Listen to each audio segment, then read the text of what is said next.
ਨਾਨਕਾਂ ਦੀ। ਹੁਣ ਗੁਰੂਆਂ ਨੇ ਕਿਹਾ ਦਰਸ਼ਨ ਦੀਜੇ ਰਾਮ ਦਰਸ਼ਨ ਦੀਜੇ। ਹੁਣ ਉਹਨਾਂ ਨੇ ਕਿਹਨਾਂ ਵਾਸਤੇ ਕਿਹਾ? ਕਿ ਆਪਣੇ ਵਾਸਤੇ ਕਿਹਾ? ਅਸੀਂ ਕਹਾਂਗੇ ਨਹੀਂ, ਕਿਉਂਕਿ ਜਿੱਦਾਂ ਪਹਿਲਾਂ ਹੀ ਦੱਸ ਚੁੱਕੇ ਹੈ ਕਿ ਦਰਸ਼ਨ ਉਹ ਮੰਗਦਾ ਹੈ ਜਿਹੜਾ ਦੂਰ ਹੋਵੇ। ਹੁਣ ਜੇ ਤੁਸੀਂ ਆਪਣੇ ਆਪ ਨੂੰ ਕਹੋ, ਜਿੱਦਾਂ ਫਰਜ਼ ਕਰੋ ਜੇ ਤੁਹਾਡਾ ਨਾਮ ਰਾਮ ਹੈ ਜਾਂ ਤੁਹਾਡਾ ਕੋਈ ਵੀ ਨਾਮ ਹੈ, ਤੁਸੀਂ ਆਪਣੇ ਆਪ ਨੂੰ ਥੋੜੀ ਕਹਿਣਾ ਹੈ ਭਾਈ ਮੈਨੂੰ ਆਪਣੀ ਸ਼ਕਲ ਦਿਖਾ, ਮੈਨੂੰ ਆਪਣਾ ਦਰਸ਼ਨ ਦੇ। ਤੁਸੀਂ ਕਹਿੰਦੇ ਮੈਨੂੰ ਕਹਿਣ ਦੀ ਕੀ ਲੋੜ ਹੈ, ਮੈਂ ਤਾਂ ਆਪ ਹੀ ਹਾਂ। ਹਾਂ, ਮੈਂ ਉਹਨੂੰ ਕਹੂੰਗਾ ਕਿ ਮੇਰੇ ਬੇਟੇ ਮਿਲ ਜਾ ਆ ਕੇ, ਤੂੰ ਮੇਰੇ ਤੋਂ ਬੜਾ ਦੂਰ ਹੈ।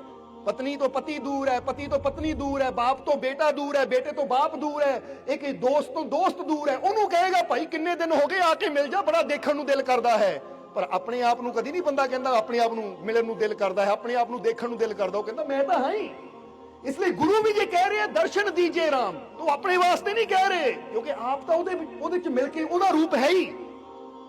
ਉਹ ਇਹ ਗੱਲ ਸਾਨੂੰ ਕਹਿ ਰਹੇ ਹੈ ਕਿ ਤੁਹਾਡੇ ਦਿਲਾਂ 'ਚ ਇਹ ਭਾਵ, ਇਹ ਸੋਚ, ਇਹ ਸੁਰਤੀ ਇਸ ਤਰ੍ਹਾਂ ਰਚ-ਵਚ ਜਾਣੀ ਚਾਹੀਦੀ ਹੈ ਕਿ ਜਦ ਵੀ ਤੁਹਾਡੇ ਦਿਲ 'ਚੋਂ ਆਵਾਜ਼ ਉੱਠੇ ਤਾਂ ਇਹੀ ਉੱਠੇ ਕਿ ਐ ਮੇਰੇ ਮਾਲਿਕ, ਐ ਪ੍ਰਮਾਤਮਾ, ਐ ਪ੍ਰਭੂ, ਮੈਨੂੰ ਤੂੰ ਚਾਹੀਦਾ ਹੈ। ਹੁਣ ਇੱਥੇ ਸਵਾਲ ਇਹ ਤੁਹਾਨੂੰ ਕਰਨਾ ਹੈ ਕਿ ਜਰਾ ਸੱਚੀ ਦਿਲੋਂ ਜਵਾਬ ਦੇਣਾ ਕਿ ਦੁਨੀਆ ਦੇ ਸਾਰੇ ਪਦਾਰਥ ਬੰਦਾ ਮੰਗਦਾ ਹੈ, ਚਾਹੇ ਗੁਰੂ ਘਰ ਚਲਾ ਜਾਵੇ, ਚਾਹੇ ਕਿਸੇ ਪੀਰ ਫਕੀਰ ਦੇ ਸਥਾਨ ਤੇ ਚਲਾ ਜਾਵੇ, ਚਾਹੇ ਘਰ ਦੇ ਵਿੱਚ ਗੁਰੂਆਂ ਰਹਿਬਰਾਂ ਦੀ ਤਸਵੀਰ ਲੱਗੀ ਹੋਵੇ, ਉੱਥੇ ਖੜ ਕੇ ਵੀ ਜੇ ਇਨਸਾਨ ਹੱਥ ਜੋੜ ਕੇ ਮੰਗਦਾ ਹੈ ਤਾਂ ਸੱਚ ਦੱਸਿਓ, ਉੱਥੇ ਤੁਸੀਂ ਰਾਮ ਦਾ, ਪ੍ਰਭੂ ਦਾ, ਭਗਵਾਨ ਦਾ ਦਰਸ਼ਨ ਨਹੀਂ ਮੰਗਦੇ। ਉੱਥੇ ਤੁਸੀਂ ਕੀ ਮੰਗਦੇ ਹੋ? ਮੈਨੂੰ ਤੰਦਰੁਸਤੀ ਦਿਓ, ਮੈਨੂੰ ਤਰੱਕੀ ਦਿਓ, ਮੇਰੇ ਬੱਚਿਆਂ ਦੇ ਵਿਗੜੇ ਕੰਮ ਬਣ, ਮੇਰਾ ਆਹ ਕੰਮ ਹੋ ਜਾਵੇ, ਮੇਰਾ ਉਹ ਕੰਮ ਹੋ ਜਾਵੇ, ਮੇਰੀ ਦੁਕਾਨ ਨਹੀਂ ਚੱਲਦੀ, ਮੇਰੀ ਦੁਕਾਨ ਚਲੇ, ਮੇਰੇ ਇੱਥੇ ਦਰਦ ਹੈ, ਇੱਥੇ ਪੀੜ ਹੈ, ਦੂਰ ਹੋ ਜਾਵੇ। ਉੱਥੇ ਵੀ ਅਸੀਂ ਕੀ ਮੰਗਦੇ ਹਾਂ?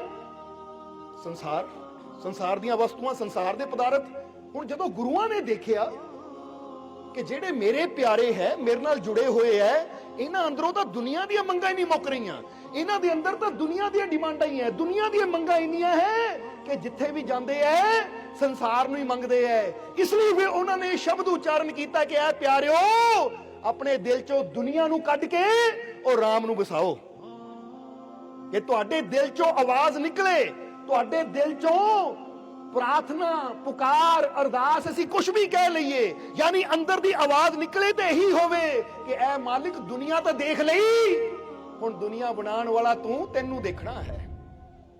ਹੁਣ ਦੁਨੀਆ ਨੂੰ ਤਾਂ ਮੈਂ ਬਚਪਨ ਤੋਂ ਦੇਖ ਰਿਹਾ ਹਾਂ, ਦੁਨੀਆ ਦਾ ਸਵਾਦ ਤਾਂ ਮੈਂ ਬਚਪਨ ਤੋਂ ਲੈ ਰਿਹਾ ਹਾਂ, ਹੁਣ ਤੇਰੇ ਦਰਸ਼ਨਾਂ ਦਾ ਸਵਾਦ ਲੈਣਾ ਹੈ।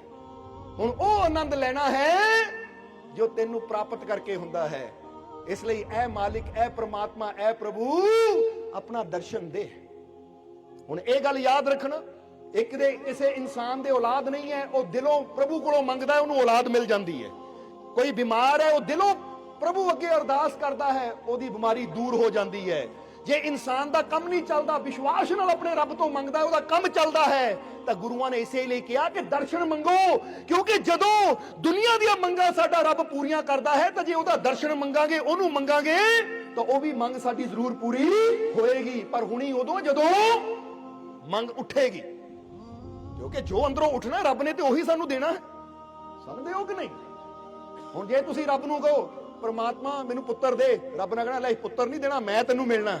ਤੈਨੂੰ ਕੀ ਕਰਨਾ, ਤੈਨੂੰ ਤਾਂ ਮੰਗਿਆ ਹੀ ਨਹੀਂ, ਸਾਨੂੰ ਤਾਂ ਪੁੱਤਰ ਚਾਹੀਦਾ, ਪੁੱਤਰ ਦੇ, ਜਿਹੜੀ ਚੀਜ਼ ਮੰਗੀ ਹੈ ਉਹ ਦੇ। ਬੋਲੋ ਏਦਾਂ ਹੋਣੀ ਹੈ ਕਿ ਨਹੀਂ? ਹੁਣ ਜੇ ਫਰਜ਼ ਕਰੋ ਤੁਸੀਂ ਕਿਤੇ ਦੁਕਾਨ ਤੇ ਜਾਓ, ਦੁਕਾਨਦਾਰ ਨੂੰ ਕਹੋ ਲਓ ਭਾਈ ਮੈਨੂੰ ਆਹ ਚੀਜ਼ ਦੇ, ਦੁਕਾਨਦਾਰ ਕਹਿੰਦਾ ਛੱਡ, ਆਹ ਛੱਡ, ਤੂੰ ਆਹ ਲੈ ਜਾ, ਮੁੜ ਕੇ ਮੈਂ ਦੁਕਾਨ ਤੇ ਨਹੀਂ ਆਣਾ। ਮੰਗਦਾ ਕੁਛ ਹੈ, ਦਿੰਦਾ ਕੁਛ ਹੈ। ਭਾਈ ਜਿਹੜੀ ਚੀਜ਼ ਅਸੀਂ ਮੰਗਦੇ ਹਾਂ ਉਹੀ ਦੇ, ਮੁੜ ਕੇ ਫੇਰ ਆਵਾਂਗੇ। ਹੁਣ ਰੱਬ ਵੀ ਕਹਿੰਦਾ ਹੈ ਤੂੰ ਮੰਗੇ ਸੰਸਾਰ ਮਿਲ ਜਾਵਾਂ ਮੈਂ, ਤਾਂ ਤੂੰ ਕਹਿਣਾ ਲੈ ਮੈਂ ਤਾਂ ਰੱਬ ਨੂੰ ਮੰਗਿਆ ਹੀ ਨਹੀਂ। ਔਰ ਸੱਚੀ ਗੱਲ ਇਹ ਵੀ ਹੈ ਕਿ ਬੰਦਾ ਦੁਨੀਆ ਨੂੰ ਤਾਂ ਹੁਣੇ ਹੀ ਪਾਣਾ ਚਾਹੁੰਦਾ ਹੈ, ਜਦੋਂ ਰੱਬ ਦੀ ਗੱਲ ਆਉਂਦੀ ਕੋਈ ਨਹੀਂ, ਜਦੋਂ ਵਕਤ ਹੋਏਗਾ ਪਾ ਲਵਾਂਗੇ। ਸਮਝਦੇ ਹੋ ਕਿ ਨਹੀਂ? ਕਿਉਂਕਿ ਅੰਦਰ ਮੰਗ ਹੀ ਹੈ ਨਹੀਂ, ਅੰਦਰ ਪਿਆਸ ਹੀ ਹੈ ਨਹੀਂ, ਅੰਦਰ ਤੜਫ ਹੀ ਹੈ ਨਹੀਂ।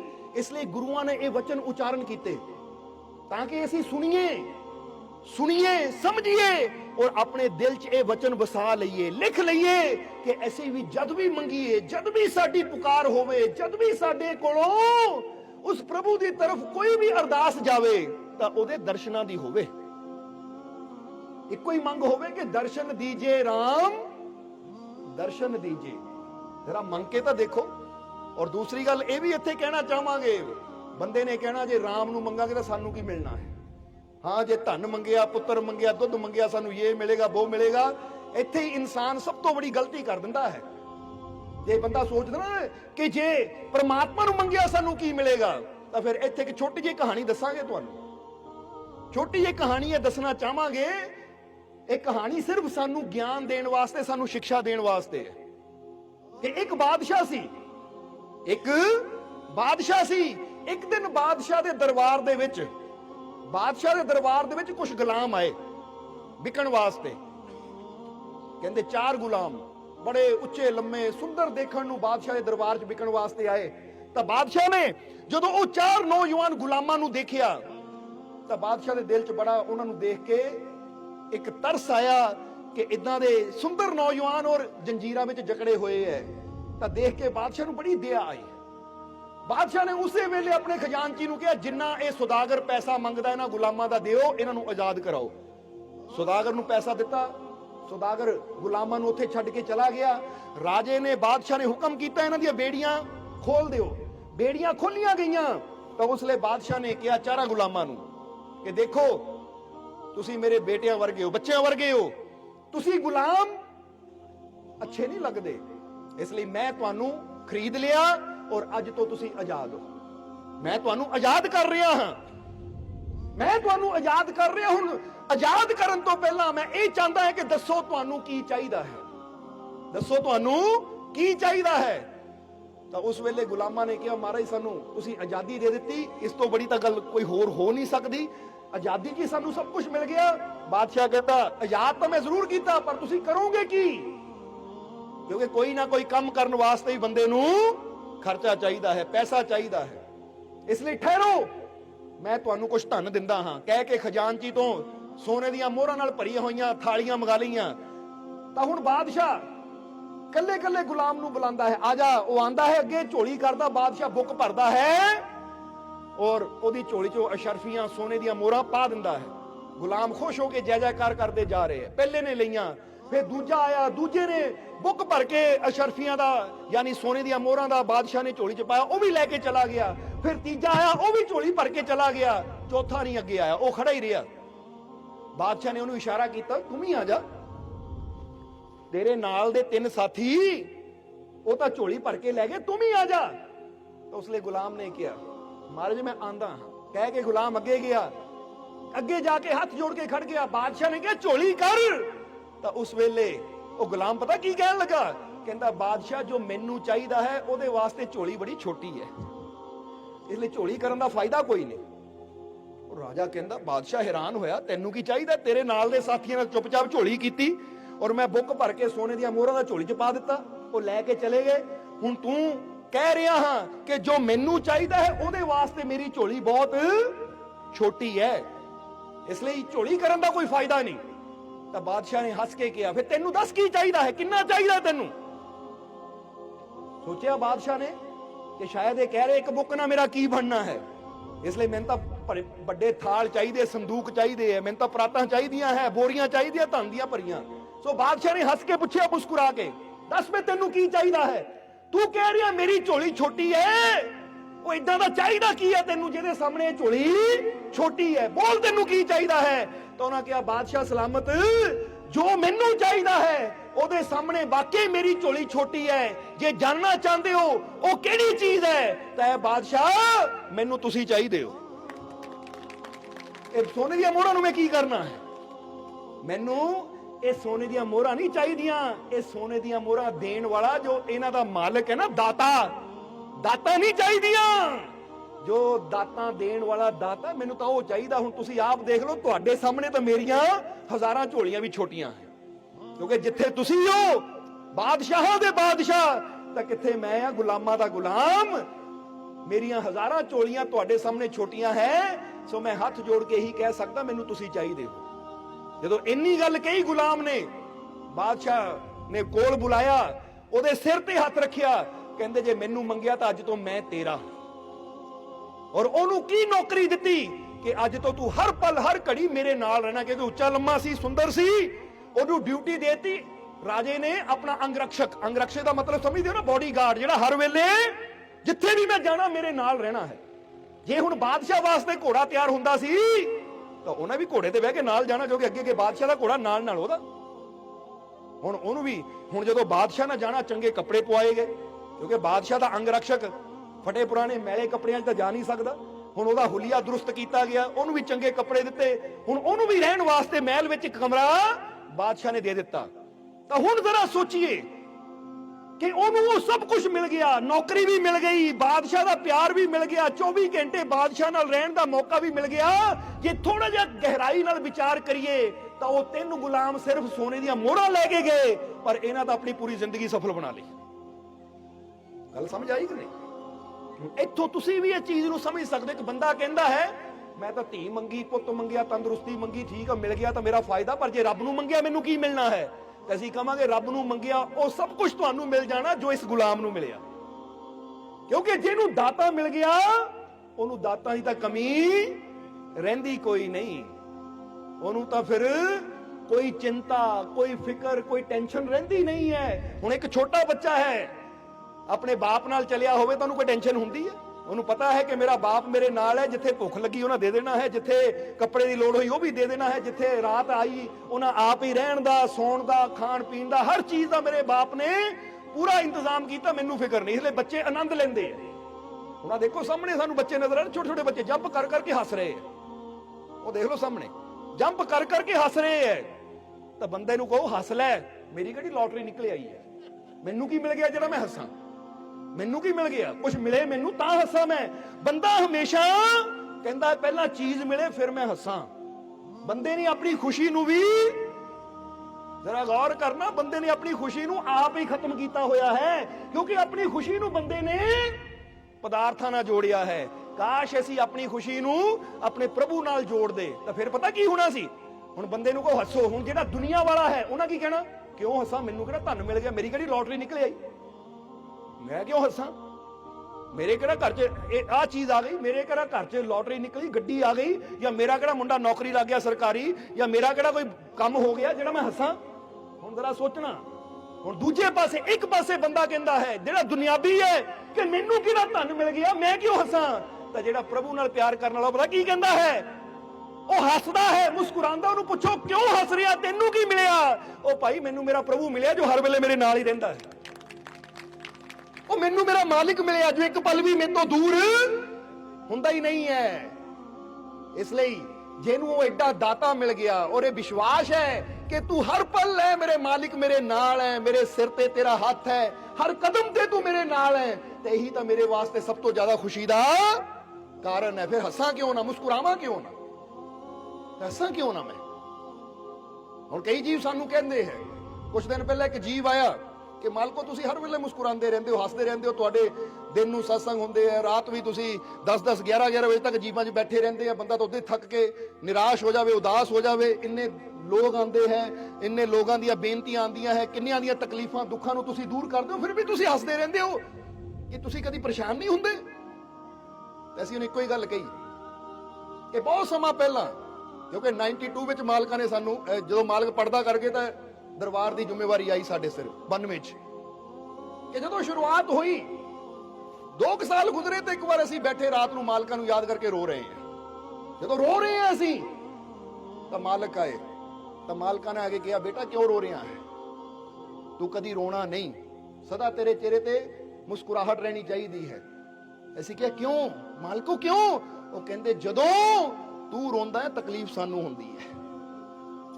ਇਸ ਲਈ ਇਹ ਯਾਦ ਰੱਖੀ, ਜਦੋਂ ਵੀ ਤੇਰੀਆਂ ਅੱਖਾਂ 'ਚ ਪਾਣੀ ਆਇਆ ਤੇ ਯਾਦ ਰੱਖੀ ਆਂਸੂ ਇੱਥੋਂ ਨਿਕਲਣਾ, ਤਕਲੀਫ ਸਾਨੂੰ ਹੋਣੀ ਹੈ। ਕਿ ਤੂੰ ਸਾਨੂੰ ਤਕਲੀਫ ਦੇਣਾ ਚਾਹੁੰਦਾ ਆ?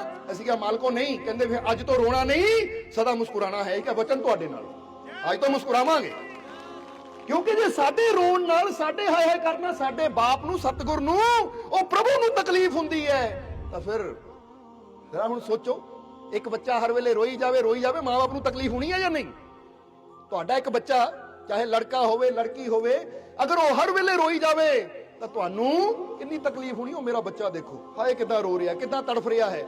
ਤਾਂ ਹੁਣ ਜੇ ਬੱਚਾ ਹੱਸੇ ਮੁਸਕਰਾਵੇ, ਚਾਹੇ ਕੁਛ ਨਾ ਕਰੇ, ਉੱਥੇ ਹੱਸੀ ਜਾਵੇ, ਇੱਥੇ ਤੁਸੀਂ ਉਹਨੂੰ ਦੇਖ ਦੇਖ ਕੇ ਮੁਸਕਰਾਈ ਜਾਣਾ ਹੈ। ਮੁਸਕਰਾਣਾ ਕਿ ਨਹੀਂ? ਉਹ ਦੇਖ ਮੇਰਾ ਬੱਚਾ ਕਿੰਨਾ ਖੁਸ਼ ਹੈ।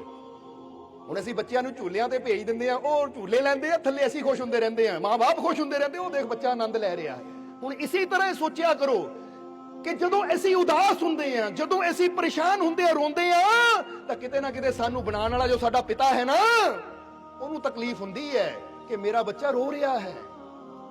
ਹੁਣ ਅਸੀਂ ਵੀ ਆਪਣੇ ਆਪ ਨਾਲੇ ਵਚਨ ਕਰੀਏ, ਵਾਅਦਾ ਕਰੀਏ ਕਿ ਹਾਲਾਤ ਜੈਸੇ ਮਰਜ਼ੀ ਹੋਣ, ਠੀਕ ਹੈ, ਬਾਹਰਲੇ ਹਾਲਾਤਾਂ ਨੂੰ ਅਸੀਂ ਬਦਲ ਨਹੀਂ ਸਕਦੇ, ਬਾਹਰਲੇ ਹਾਲਾਤਾਂ ਨੂੰ ਅਸੀਂ ਨਹੀਂ ਬਦਲ ਸਕਦੇ, ਪਰ ਅਸੀਂ ਆਪਣੇ ਆਪ ਨੂੰ ਬਦਲ ਸਕਦੇ ਹਾਂ, ਆਪਣੀ ਸੋਚ ਨੂੰ ਬਦਲ ਸਕਦੇ ਹਾਂ, ਆਪਣੇ ਆਪ ਨੂੰ ਇੰਨਾ ਸਟਰੋਂਗ ਕਰ ਸਕਦੇ ਹਾਂ ਕਿ ਮੇਰੇ ਤੇ ਜੈਸਾ ਮਰਜ਼ੀ ਵਕਤ ਆਵੇ ਪਰ ਮੈਂ ਸਦਾ ਮੁਸਕਰਾਣਾ ਹੈ। ਇਸ ਲਈ ਕਈ ਇੰਨੇ ਸਟਰੋਂਗ ਹੁੰਦੇ ਹੈ, ਦੁਨਿਆਵੀ ਤੌਰ ਤੇ ਸਮਝ ਲਈਏ, ਕਈ ਬੱਚੇ ਐਸੇ ਹੁੰਦੇ ਹੈ, ਕਈ ਬੱਚੇ ਐਸੇ ਹੁੰਦੇ ਹੈ, ਉਹਨੂੰ ਡਾਕਟਰ ਕੋਲ ਲੈ ਜਾਓ ਤਾਂ ਡਾਕਟਰ ਨੇ ਕਿਸੇ ਹੋਰ ਦੇ ਵੀ ਟੀਕਾ ਲਾਉਣ ਵਾਸਤੇ ਸਿਰਿੰਜ ਕੱਢ ਲਵੇ ਨਾ, ਬੱਚੇ ਰੋ ਰੋ ਕੇ ਹਾਏ ਮੇਰੇ ਸੂਈ ਲੱਗਣੀ, ਸੂਈ ਲੱਗਣੀ, ਸੂਈ, ਕਿੰਨਾ ਚੀਕਾਂ ਮਾਰਦੇ ਐ। ਤਾਂ ਕੁਝ ਬੱਚੇ ਅਸੀਂ ਐਸੇ ਵੀ ਦੇਖੇ ਐ ਕਿ ਜਿਹੜੇ ਟੀਕਾ ਵੀ ਹੱਸਦੇ ਹੋਏ ਲਵਾਉਂਦੇ ਐ। ਹੁਣ ਬਾਹਰਲੇ ਹਾਲਾਤ ਨਹੀਂ ਬਦਲੇ ਜਾ ਸਕਦੇ, ਪਰ ਆਪਣੇ ਆਪ ਨੂੰ ਅਸੀਂ ਇੰਨਾ ਮਜ਼ਬੂਤ ਬਣਾ ਸਕਦੇ ਜੇ ਮੁਸੀਬਤ ਆਵੇ ਵੀ ਹੱਸ ਕੇ ਸਾਹਮਣਾ ਕਰੀਏ। ਜਦ ਪਤਾ ਟੀਕਾ ਲੱਗਣਾ ਹੈ ਤਾਂ ਹੱਸ ਕੇ ਲਵਾਈਏ। ਮੈਨੂੰ ਸਮਝਦੇ ਹੋ ਕਿ ਨਹੀਂ? ਹੁਣ ਇਹ ਸਾਡੇ ਤੇ ਹੈ ਕਿ ਅਸੀਂ ਆਪਣੇ ਆਪ ਨੂੰ ਇੰਨਾ ਅੰਦਰੋਂ ਮਜ਼ਬੂਤ ਬਣਾ ਸਕਦੇ ਹਾਂ, ਸਟਰੋਂਗ ਬਣਾ ਸਕਦੇ ਹਾਂ ਕਿ ਸਾਡੇ ਤੇ ਬਾਹਰਲੇ ਹਾਲਾਤਾਂ ਦਾ ਕੋਈ ਅਸਰ ਨਾ ਹੋਵੇ। ਔਰ ਨਾਲੇ ਇੱਥੇ ਤਾਂ ਸਭ ਤੋਂ ਬੜੀ ਗੱਲ ਇਹ ਹੈ ਕਿ ਸਾਨੂੰ ਹੋਣਾ ਚਾਹੀਦਾ ਹੈ ਕਿ ਜੇ ਮੇਰੇ ਮੁਸਕਰਾਉਣ ਨਾਲ, ਮੇਰੇ ਖੁਸ਼ ਰਹਿਣ ਨਾਲ ਮੇਰੇ ਮਾਲਿਕ ਨੂੰ, ਮੇਰੇ ਪ੍ਰਮਾਤਮਾ, ਮੇਰੇ ਪ੍ਰਭੂ ਨੂੰ ਖੁਸ਼ੀ ਮਿਲਦੀ ਹੈ ਤਾਂ ਫਿਰ ਹੈ ਮਾਲਿਕ ਤੇਰੀ ਖਾਤਰ ਮੈਂ ਸਦਾ ਹੱਸੂਗਾ, ਮੁਸਕਰਾਉਂਗਾ। ਇਸ ਲਈ ਜੇ ਹੁਣ ਤੁਸੀਂ ਹੱਸ ਰਹੇ ਹੋ ਨਾ ਤਾਂ ਯਾਦ ਰੱਖੋ ਤੁਸੀਂ ਨਹੀਂ ਹੱਸਦੇ, ਤੁਹਾਡੇ ਅੰਦਰ ਬੈਠਾ ਉਹ ਪ੍ਰਭੂ ਹੱਸਦਾ ਹੈ, ਉਹ ਪ੍ਰਮਾਤਮਾ ਹੱਸਦਾ ਹੈ। ਕਿਉਂਕਿ ਕਿੱਥੇ ਹੈ ਉਹ? ਤੁਹਾਡੇ ਅੰਦਰ ਹੈ ਜਾਂ ਨਹੀਂ? ਤੇ ਜ਼ਰਾ ਹੱਸ ਕੇ ਦੇਖ ਲਓ, ਮੁਸਕਰਾ ਕੇ ਦੇਖ ਲਓ, ਥੋੜਾ ਜਿਹਾ ਕਦੀ ਕਦੀ ਹੱਸ ਲਿਆ ਕਰੋ। ਕਿਉਂਕਿ ਘਰਾਂ 'ਚ ਤਾਂ ਪਤਾ ਨਹੀਂ ਤੁਸੀਂ ਹੱਸਦੇ ਜਾਂ ਨਹੀਂ ਹੱਸਦੇ, ਪਰ ਸਤਸੰਗ ਦੇ ਵਿੱਚ ਜ਼ਰੂਰ ਥੋੜਾ ਮੁਸਕਰਾ ਲਿਆ ਕਰੋ, ਹੱਸ ਲਿਆ ਕਰੋ।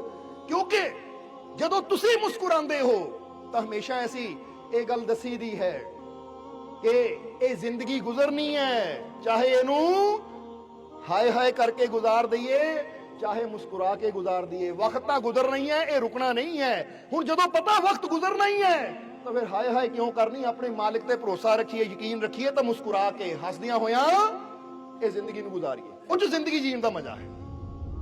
ਇਸ ਲਈ ਹੁਣ ਅੱਜ ਇਹ ਉਹਨਾਂ ਸ਼ਬਦਾਂ ਤੇ ਕਿ ਗੁਰੂ ਰਹਿਬਰ ਸਾਨੂੰ ਕੀ ਕਹਿੰਦੇ ਹੈ, ਕਿ ਸਾਡੇ ਅੰਦਰੋਂ ਕਿਹੜੀ ਪੁਕਾਰ ਆਣੀ ਚਾਹੀਦੀ ਹੈ ਕਿ ਦੁਨੀਆ ਬਹੁਤ ਮੰਗ ਲਈ, ਸੰਸਾਰ ਬਹੁਤ ਮੰਗ ਲਿਆ, ਪਰ ਇੱਥੇ ਸ਼੍ਰੀ ਗੁਰੂ ਰਵਿਦਾਸ ਦੱਸਦੇ ਤੇਰੇ ਅੰਦਰੋਂ ਆਵਾਜ਼ ਆਣੀ ਚਾਹੀਦੀ ਕਿ ਦਰਸ਼ਨ ਦੀਜੇ ਰਾਮ, ਦਰਸ਼ਨ ਦੀਜੇ, ਦਰਸ਼ਨ ਦੀਜੇ, ਵਿਲੰਬ ਨਾ ਕੀਜੇ। ਵਿਲੰਬ ਦਾ ਮਤਲਬ ਸਮਝਦੇ ਹੋ ਨਾ, ਦੇਰ ਨਾ ਕਰ, ਕਿਉਂਕਿ ਜ਼ਿੰਦਗੀ ਦਾ ਕੋਈ ਪਤਾ ਨਹੀਂ, ਜ਼ਿੰਦਗੀ ਦਾ ਕੋਈ ਭਰੋਸਾ ਨਹੀਂ ਹੈ। ਅੱਜ ਜ਼ਿੰਦਗੀ ਹੈ, ਕੱਲ ਪਤਾ ਨਹੀਂ ਹੈ ਸਵਾਸ ਹੁਣੇ ਜਾਂ ਨਹੀਂ। ਇਹ ਗੁਰੂ ਦੱਸਦੇ ਕਿ ਸਾਡੇ ਦਿਲਾਂ ਚੋਂ ਇਹ ਆਵਾਜ਼ ਉੱਠਣੀ ਚਾਹੀਦੀ ਹੈ ਕਿ ਐ ਪ੍ਰਮਾਤਮਾ ਦਰਸ਼ਨ ਦੇ। ਔਰ ਹੁਣ ਜਰਾ ਇਹ ਵੀ ਗੱਲ ਨੂੰ ਅੱਛੀ ਤਰ੍ਹਾਂ ਸਮਝਣਾ, ਕਿਉਂਕਿ ਗੁਰੂਆਂ ਦੀ ਬਾਣੀ ਦੇ ਅੰਦਰ ਕੁਝ ਚੀਜ਼ਾਂ ਉਹ ਹੁੰਦੀਆਂ ਹੈ ਜਿਹੜੀਆਂ ਉਹਨਾਂ ਦੇ ਸ਼ਬਦਾਂ ਦੇ ਮੁਤਾਬਿਕ ਸਾਨੂੰ ਆਪ ਸਮਝਣੀਆਂ ਪੈਂਦੀਆਂ ਹੈ। ਉਹਨਾਂ ਨੇ ਦਿਨੀ ਗੱਲ ਕਹੀ ਕਿ ਦਰਸ਼ਨ ਦੀਜੇ ਰਾਮ, ਦਰਸ਼ਨ ਦੀਜੇ ਵਿਲੰਬ ਨਾ ਕੀਜੇ। ਉਹ ਕਹਿੰਦੇ ਦਰਸ਼ਨ ਦੇ, ਢੇਰ ਨਾ ਕਰ। ਪਰ ਅਸੀਂ ਇੱਥੇ ਇਹ ਸਮਝਣਾ ਹੈ ਕਿ ਗੁਰੂ ਇਸ਼ਾਰਾ ਕਰ ਰਹੇ ਕਿ ਢੇਰ ਨਾ ਕਰ। ਤਾਂ ਹੁਣ ਅਸੀਂ ਸਮਝਣਾ ਕੀ ਹੈ ਕਿ ਉਹ ਪ੍ਰਮਾਤਮਾ ਨੂੰ ਕਹਿ ਰਹੇ ਢੇਰ ਨਾ ਕਰ। ਨਹੀਂ, ਪ੍ਰਮਾਤਮਾ ਨੂੰ ਨਹੀਂ ਕਹਿ ਰਹੇ, ਉਹ ਤੁਹਾਨੂੰ ਕਹਿ ਰਹੇ ਹੈ ਕਿ ਭਾਈ ਢੇਰ ਨਾ ਕਰ। ਕਿਉਂਕਿ ਬੰਦਾ ਕੀ ਕਹਿੰਦਾ, ਕੋਈ ਨਹੀਂ ਕੱਲ ਨਾਮ ਜਪ ਲਵਾਂ, ਪਰਸੋਂ ਨਾਮ ਜਪ ਲਵਾਂ, ਕੱਲ ਚੰਗੀ ਕਰਨੀ ਕਰ ਲਵਾਂ, ਕੱਲ ਸੱਚ ਬੋਲੂ। ਉਹ ਕਹਿੰਦੇ ਢੇਰ ਨਾ ਕਰ, ਸਮੇਂ ਦਾ ਕੋਈ ਪਤਾ ਨਹੀਂ ਹੈ। ਅੱਜ ਤੋਂ ਹੀ ਕੋਸ਼ਿਸ਼ ਕਰਨੀ ਸ਼ੁਰੂ ਕਰ ਦੇ, ਕਿਉਂਕਿ ਉਹਦੇ ਘਰ 'ਚ ਕੋਈ ਢੇਰ ਨਹੀਂ ਹੈ, ਉਹਦਾ ਦਰਵਾਜ਼ਾ ਤਾਂ ਖੁੱਲਾ ਹੀ ਹੈ, ਪਰ ਢੇਰ ਹੈ ਤਾਂ ਤੇਰੀ ਤਰਫੋਂ, ਢੇਰ ਤੂੰ ਕਰ ਰਿਹਾ ਹੈ। ਇਸ ਲਈ ਬੰਦਾ ਕਹਿੰਦਾ, ਸ਼੍ਰੀ ਗੁਰੂ ਰਵਿਦਾਸ ਜੀ ਕਹਿ ਰਹੇ ਹੈ ਕਿ ਦਰਸ਼ਨ ਦੀਜੇ ਵਿਲੰਬ ਨਾ ਕੀਜੇ, ਰਾਮ ਨੂੰ ਕਹਿ ਰਹੇ ਵਿਲੰਬ ਨਾ ਕੀਜੇ। ਤਾਂ ਇੱਥੇ ਅਸੀਂ ਕਵਾਂਗੇ ਇਹਨੂੰ ਥੋੜਾ ਘੁਮਾ ਕੇ ਦੇਖੋ ਕਿ ਪ੍ਰਮਾਤਮਾ ਕੀ ਉਹ ਢੇਰ ਕਰ ਰਿਹਾ ਹੈ? ਜਰਾ ਸੋਚ ਕੇ ਦੱਸੋ। ਪ੍ਰਮਾਤਮਾ ਢੇਰੀ ਨਹੀਂ ਕਰ ਰਿਹਾ। ਢੇਰੀ ਕਿੱਥੋਂ ਹੈ? ਇਨਸਾਨ ਦੀ ਤਰਫੋਂ। ਉਹ ਤਾਂ ਤਿਆਰ ਹੀ ਬੈਠਾ ਹੈ, ਜਿੱਦਾਂ ਸਮਝ ਲਓ ਮੰਜ਼ਿਲ ਤਾਂ ਆਪਣੀ ਜਗ੍ਹਾ ਹੈ। ਹੁਣ ਕਿਸੇ ਨੇ ਦਿੱਲੀ ਜਾਣਾ ਹੋਵੇ ਤਾਂ ਦਿੱਲੀ ਆਪਣੀ ਜਗ੍ਹਾ ਹੀ ਹੈ। ਇਹ ਤਾਂ ਤੁਹਾਡੇ ਤੇ ਯਾਤਰਾ ਕਦੋਂ ਸ਼ੁਰੂ ਕਰੋਗੇ। ਅੱਜ ਯਾਤਰਾ ਸ਼ੁਰੂ ਕੀਤੀ ਤਾਂ ਅੱਜ ਪਹੁੰਚ ਜਾਓਗੇ ਰਾਤ ਤੱਕ। ਜੇ 2 ਦਿਨ ਯਾਤਰਾ ਨਾ ਕੀਤੀ 2 ਦਿਨ ਲੇਟ ਹੋ ਜਾਓਗੇ, 2 ਮਹੀਨੇ ਨਾ ਕੀਤੀ 2 ਮਹੀਨੇ ਲੇਟ। ਮੰਜ਼ਿਲ ਤਾਂ ਆਪਣੀ ਜਗ੍ਹਾ ਹੈ, ਯਾਤਰਾ ਤਾਂ ਯਾਤਰੀ ਨੂੰ ਸ਼ੁਰੂ ਕਰਨੀ ਪੈਣੀ ਹੈ। ਇਸ ਲਈ ਪ੍ਰਮਾਤਮਾ ਹੈ ਮੰਜ਼ਿਲ, ਉਹ ਰਾਮ, ਉਹ ਹਰੀ, ਉਹ ਭਗਵਾਨ ਹੈ ਮੰਜ਼ਿਲ। ਯਾਤਰੀ ਤਾਂ ਐਸੀ ਆ। ਅਸੀਂ ਜਦੋਂ ਗੁਰੂਆਂ ਦੇ ਵਚਨਾਂ ਨੂੰ ਸਮਝ ਕੇ ਜੀਵਨ ਦੇ ਵਿੱਚ ਅੱਛੀ ਕਰਨੀ, ਨੇਕੀਆਂ ਕਰਨੀਆਂ ਸ਼ੁਰੂ ਕਰ ਦਿੱਤੀਆਂ ਤਾਂ ਸਮਝ ਲਓ ਸਾਡੀ ਯਾਤਰਾ ਸ਼ੁਰੂ ਹੋ ਗਈ। ਜਦੋਂ ਬੰਦਗੀ ਨਾਲ ਜੁੜੇ, ਸ਼ਬਦ ਨਾਲ ਜੁੜੇ, ਭਗਤੀ ਨਾਲ ਜੁੜੇ ਤਾਂ ਐਸੀ ਯਾਤਰਾ ਸ਼ੁਰੂ ਕਰ ਦਿੱਤੀ। ਇਸ ਲਈ ਕਹਿੰਦੇ ਢੇਰ ਨਾ ਕਰ, ਕਿਉਂਕਿ ਜੀਵਨ ਦੇ ਵਿੱਚ ਕੁਝ ਕਰਨੀ ਸਾਨੂੰ ਐਸੀ ਕਰਨੀ ਪਏਗੀ, ਜੀਵਨ ਦੇ ਵਿੱਚ ਕੁਝ ਅਮਲ ਸਾਨੂੰ ਐਸੇ ਕਰਨੇ ਪੈਣਗੇ ਜਿਹੜੇ ਅਮਲ ਕਰਨ ਦੇ ਨਾਲ ਸਾਡੀ ਯਾਤਰਾ ਸ਼ੁਰੂ ਹੋਏਗੀ। ਜਿੱਦਾਂ ਹੁਣ ਬੰਦੇ ਨੂੰ ਪੁੱਛੋ ਕਿ ਭਾਈ ਜੇ ਕੈਨੇਡਾ ਪਹੁੰਚਣਾ ਹੈ ਤਾਂ ਯਾਤਰਾ ਕਿੱਦਾਂ ਹੋਣੀ ਹੈ, ਬੰਦੇ ਨੇ ਕਹਿਣਾ ਕੀ ਹੈ, ਪਹਿਲਾਂ ਵੀਜ਼ਾ ਲਵਾਓ, ਫਿਰ ਟਿਕਟ ਖਰੀਦੋ, ਫਿਰ 에ਅਰਪੋਰਟ ਤੇ ਜਾਓ, ਪਲੇਨ 'ਚ ਬੈਠੋ ਤਾਂ ਫਿਰ ਤੁਸੀਂ ਕੈਨੇਡਾ ਚਲੇ ਜਾਓਗੇ। ਇਦਾਂ ਹੀ ਯਾਤਰਾ ਹੋਣੀ ਹੈ ਨਾ, ਸੋਚਾਂ ਨਾਲ ਤਾਂ ਨਹੀਂ ਹੋਣੀ। ਇਸੇ ਤਰ੍ਹਾਂ ਜਿੱਦਾਂ ਬਾਹਰਲੀ ਯਾਤਰਾ ਦੇ ਨਿਯਮ ਹੈ, ਜੇ ਤੁਸੀਂ ਇੱਥੇ ਬੈਠੇ ਬੈਠੇ ਕੈਨੇਡਾ ਦੂਰ ਕਹਿ ਤਾਂ ਲਾਗੇ ਆ ਜਾਈਏ, ਬੰਗਿਆ ਠੀਕ ਹੈ ਨਾ, ਲਾਗੇ ਪੈਂਦਾ ਤੁਹਾਨੂੰ ਨਵਾਂ ਸ਼ਹਿਰ, ਹੁਣ ਨਵੇਂ ਸ਼ਹਿਰ ਵੀ ਜਾਣਾ ਹੈ ਤੁਸੀਂ ਜਾਂ ਬੰਗੇ ਵੀ ਜਾਣਾ ਹੈ ਤਾਂ ਤੁਸੀਂ ਉਹਦੇ ਵਾਸਤੇ ਵੀ ਇੱਥੇ ਬੈਠੇ ਬੈਠੇ ਨਹੀਂ ਪਹੁੰਚਣਾ, ਉੱਠਣਾ ਪੈਣਾ ਹੈ, ਕਦਮ ਵਧਾਣਾ ਪੈਣਾ ਹੈ, ਮੋਟਰਸਾਈਕਲ, ਗੱਡੀ ਜਾਂ ਤੁਰ ਕੇ ਕਿਸੇ ਤਰ੍ਹਾਂ ਵੀ ਉਧਰ ਨੂੰ ਜਾਣਾ ਪੈਣਾ, ਫਿਰ ਉੱਥੇ ਪਹੁੰਚੋਗੇ। ਹੁਣ ਬੰਦਾ ਕਵੇ ਬੰਗਾ ਆਈ ਨਹੀਂ ਰਿਹਾ ਜਾਂ ਨਵਾਂ ਸ਼ਹਿਰ ਆਈ ਨਹੀਂ ਰਿਹਾ, ਹੁਣ ਬੈਠਿਆਂ ਨੂੰ ਥੋੜੀ ਆਣਾ ਹੈ, ਸਾਨੂੰ ਉੱਧਰ ਜਾਣਾ ਪੈਣਾ ਹੈ। ਬੰਦਾ ਕਹਿੰਦਾ ਰੱਬ ਨਹੀਂ ਮਿਲ ਰਿਹਾ, ਰੱਬ ਨਹੀਂ ਮਿਲ ਰਿਹਾ, ਉਹ ਰੱਬ ਤਾਂ ਆਪਣੀ ਜਗ੍ਹਾ, ਤੈਨੂੰ ਹੀ ਉੱਧਰ ਕਦਮ ਵਧਾਣਾ ਪੈਣਾ ਹੈ, ਤੈਨੂੰ ਹੀ ਉਹਦੇ ਰਸਤੇ ਚੱਲਣਾ ਪੈਣਾ ਹੈ। ਔਰ ਉਹ ਕਦਮ ਕਿੱਦਾਂ ਅਸੀਂ ਵਧਾ ਸਕਦੇ ਹਾਂ, ਉਹਦੇ ਵਾਸਤੇ ਗੁਰੂਆਂ ਰਹਿਬਰਾਂ ਨੇ ਯੁਕਤੀ ਦਿੱਤੀ ਹੈ ਸਿਮਰਨ ਦੀ, ਸ਼ਬਦ ਦੀ। ਗੁਰੂਆਂ ਰਹਿਬਰਾਂ ਨੇ ਯੁਕਤੀ ਦਿੱਤੀ ਹੈ ਅੱਛੀ ਕਰਨੀ ਦੀ, ਕਿਉਂਕਿ ਇਨਸਾਨ ਦੁਨੀਆ ਤੇ ਪਤਾ ਕਿੰਨੇ ਪ੍ਰਕਾਰ ਦੇ ਹੁੰਦੇ ਆ। ਹੁਣ ਜ਼ਰਾ ਸਮਝ ਲਈਏ ਕਿ ਸਾਨੂੰ ਐਸਾ ਕੀ ਕਰਨਾ ਪਏਗਾ, ਕਿਹੜੇ ਕਰਮ ਕਰਨੇ ਪੈਣਗੇ ਕਿ ਜਿਹੜਾ ਅਸੀਂ ਆਪਣਾ ਕਦਮ ਪ੍ਰਭੂ ਦੀ ਤਰਫ ਵਧਾ ਸਕਦੇ ਹਾਂ। ਹੁਣ ਦੁਨੀਆ ਦੇ ਉੱਤੇ ਕਿੰਨੇ ਪ੍ਰਕਾਰ ਦੇ ਇਨਸਾਨ ਹੁੰਦੇ ਆ, ਥੋੜਾ ਸਮਝ ਲਈਏ ਕਿ ਇੱਕ ਵਾਰ 5 ਦੋਸਤ, 5 ਮਿੱਤਰ ਤੁਰੇ ਜਾ ਰਹੇ ਸੀ, ਯਾਤਰਾ ਕਰ ਰਹੇ ਸੀ। ਯਾਤਰਾ ਕਰਦੇ ਕਰਦੇ ਉਹਨਾਂ ਨੇ ਕੀ ਦੇਖਿਆ ਕਿ ਇੱਕ ਪੇੜ ਦੇ ਉੱਪਰ ਬੜੇ ਅੰਬ ਲੱਗੇ ਹੋਏ ਆ, ਪੇੜ ਭਰਿਆ ਹੋਇਆ ਅੰਬਾਂ ਦੇ ਨਾਲ। ਤੇ ਇੱਕ ਦੋਸਤ ਨੇ ਕਿਹਾ ਯਾਰ ਭੁੱਖ ਬੜੀ ਲੱਗੀ ਹੋਈ ਹੈ, ਭੁੱਖ ਬੜੀ ਲੱਗੀ ਹੈ, ਏਦਾਂ ਕਰ ਕੁਲਹਾੜੀ ਲਿਆ, ਕੁਲਹਾੜੀ, ਇਹ ਪੇੜ ਨੂੰ ਵੱਢਦੇ ਆ ਔਰ ਫਿਰ ਅੰਬ ਬਹਿ ਕੇ ਖਾਂਦੇ ਆ। ਇਹ ਪਹਿਲੀ ਪ੍ਰਕਾਰ ਦੀ ਸੋਚ, ਪਹਿਲੀ ਪ੍ਰਕਾਰ ਦੀ ਸੋਚ, ਕੁਲਹਾੜੀ ਲਿਆ, ਪੇੜ ਨੂੰ ਵੱਢ ਕੇ ਸੁੱਟਦੇ ਆ ਔਰ ਅੰਬ ਪੇਟ ਭਰ ਕੇ ਖਾਂਦੇ ਆ। ਹੁਣ ਇਹ ਦੱਸਣ ਲੱਗੇ ਕਿ ਦੁਨੀਆ ਤੇ ਕਿੰਨੇ ਪ੍ਰਕਾਰ ਦੀ ਸੋਚ ਹੁੰਦੀ ਹੈ ਔਰ ਕਿਹੜੀ ਸੋਚ ਵਾਲਾ ਇਨਸਾਨ ਪ੍ਰਭੂ ਤੱਕ ਪਹੁੰਚ ਸਕਦਾ ਹੈ। ਕਿਉਂਕਿ ਜੇ ਪ੍ਰਭੂ ਰੂਪੀ ਫਲ ਨੂੰ ਪ੍ਰਾਪਤ ਕਰਨਾ ਤਾਂ ਕਿੱਦਾਂ ਪ੍ਰਾਪਤ ਕਰ ਸਕਦੇ, ਇਸ ਕਹਾਣੀ ਤੋਂ ਪਤਾ ਲੱਗੇਗਾ। ਹੁਣ ਪਹਿਲੀ ਪ੍ਰਕਾਰ ਦਾ ਆਦਮੀ ਕੀ ਕਹਿ ਰਿਹਾ ਹੈ, ਕੁਲਹਾੜੀ ਲਿਆਓ, ਪੇੜ ਵੱਢ ਕੇ ਸੁੱਟੀਏ ਤਾਂ ਅੰਬ ਖਾਈਏ। ਹੁਣ ਕਈ ਇਦਾਂ ਦੇ ਹੁੰਦੇ ਇਨਸਾਨਾਂ ਦੀ ਸੋਚ। ਉਹ ਕੀ ਸੋਚ ਹੁੰਦੀ, ਮੈਨੂੰ ਤਾਂ ਫਲ ਚਾਹੀਦਾ, ਚਾਹੇ ਕਿਸੇ ਦਾ ਘਰ ਬਰਬਾਦ ਹੁੰਦਾ ਹੋ ਜਾਵੇ, ਕਿਸੇ ਦੀ ਜਾਨ ਜਾਂਦੀ ਚਲੀ ਜਾਵੇ। ਜਿਹੜੇ ਡਾਕੂ, ਚੋਰ, ਲੁਟੇਰੇ ਇਹੀ ਤਾਂ ਕਰਦੇ ਐ, ਲਿਆਓ ਕੁਲਹਾੜੀ, ਉਹਦੀ ਗਰਦਨ ਵੱਢੀਏ, ਉਹਦੀ ਜ਼ਮੀਨ ਤੇ ਕਬਜ਼ਾ ਕਰੀਏ, ਉਹਦੇ ਪੈਸੇ ਤੇ ਕਬਜ਼ਾ ਕਰੀਏ, ਉਹਦੇ ਧਨ ਤੇ ਕਬਜ਼ਾ ਕਰੀਏ। ਪਹਿਲੀ ਪ੍ਰਕਾਰ ਦੀ ਸੋਚ ਦੱਸਣ ਲੱਗੇ ਆ, ਜਿਹੜੀ ਸਭ ਤੋਂ ਨੀਵੀਂ ਸੋਚ।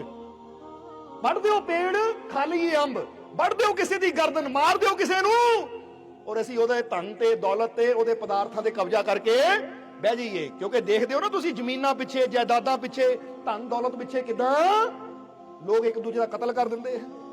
ਹੁਣ ਇਹ ਸਮਝ ਲਓ ਕਿ ਇਹ ਸੋਚ ਸਭ ਤੋਂ ਨੀਵੀਂ। ਹੁਣ ਇੱਕ ਇਨਸਾਨ ਇਸ ਪ੍ਰਕਾਰ ਦੀ ਸੋਚ ਵਾਲੇ ਹੁੰਦੇ ਆ, ਜਿਹੜੇ ਕਹਿੰਦੇ ਵੱਡੋ ਪੇੜ ਤਾਂ ਅੰਬ ਖਾਈਏ, ਸਾਨੂੰ ਤਾਂ ਅੰਬ ਖਾਣ ਨਾਲ ਮਤਲਬ, ਪੇੜਾਂ ਨਾਲ ਕੋਈ ਮਤਲਬ ਨਹੀਂ ਹੈ। ਕਹਾਵਤ ਵੀ ਹੈ ਨਾ ਕਿ ਪੇੜ ਨਾ ਗਿਣੋ ਅੰਬ ਖਾਓ, ਉਹ ਕਹਿੰਦਾ ਅੰਬ ਖਾਣੇ ਅਸੀਂ, ਪੇੜ ਕੀ ਹੈ, ਪੇੜ ਨੂੰ ਵੱਡੋ, ਖਤਮ ਕਰੋ। ਹੁਣ ਇਹ ਪਹਿਲੀ ਸਭ ਤੋਂ ਨੀਵੀਂ ਸੋਚ, ਜਿਹੜੇ ਦੂਜਿਆਂ ਦਾ ਨੁਕਸਾਨ ਕਰਕੇ ਆਪਣਾ ਫਾਇਦਾ ਚਾਹੁੰਦੇ ਹੈ। ਹੁਣ ਦੂਜੇ ਦੋਸਤ ਨੇ ਕਿਹਾ, ਪਹਿਲੇ ਨੇ ਕਿਹਾ ਭੁੱਖ ਲੱਗੀ, ਲਿਆਓ ਕੁਲਹਾੜੀ, ਪੇੜ ਵੱਢੀਏ, ਅੰਬ ਖਾਈਏ।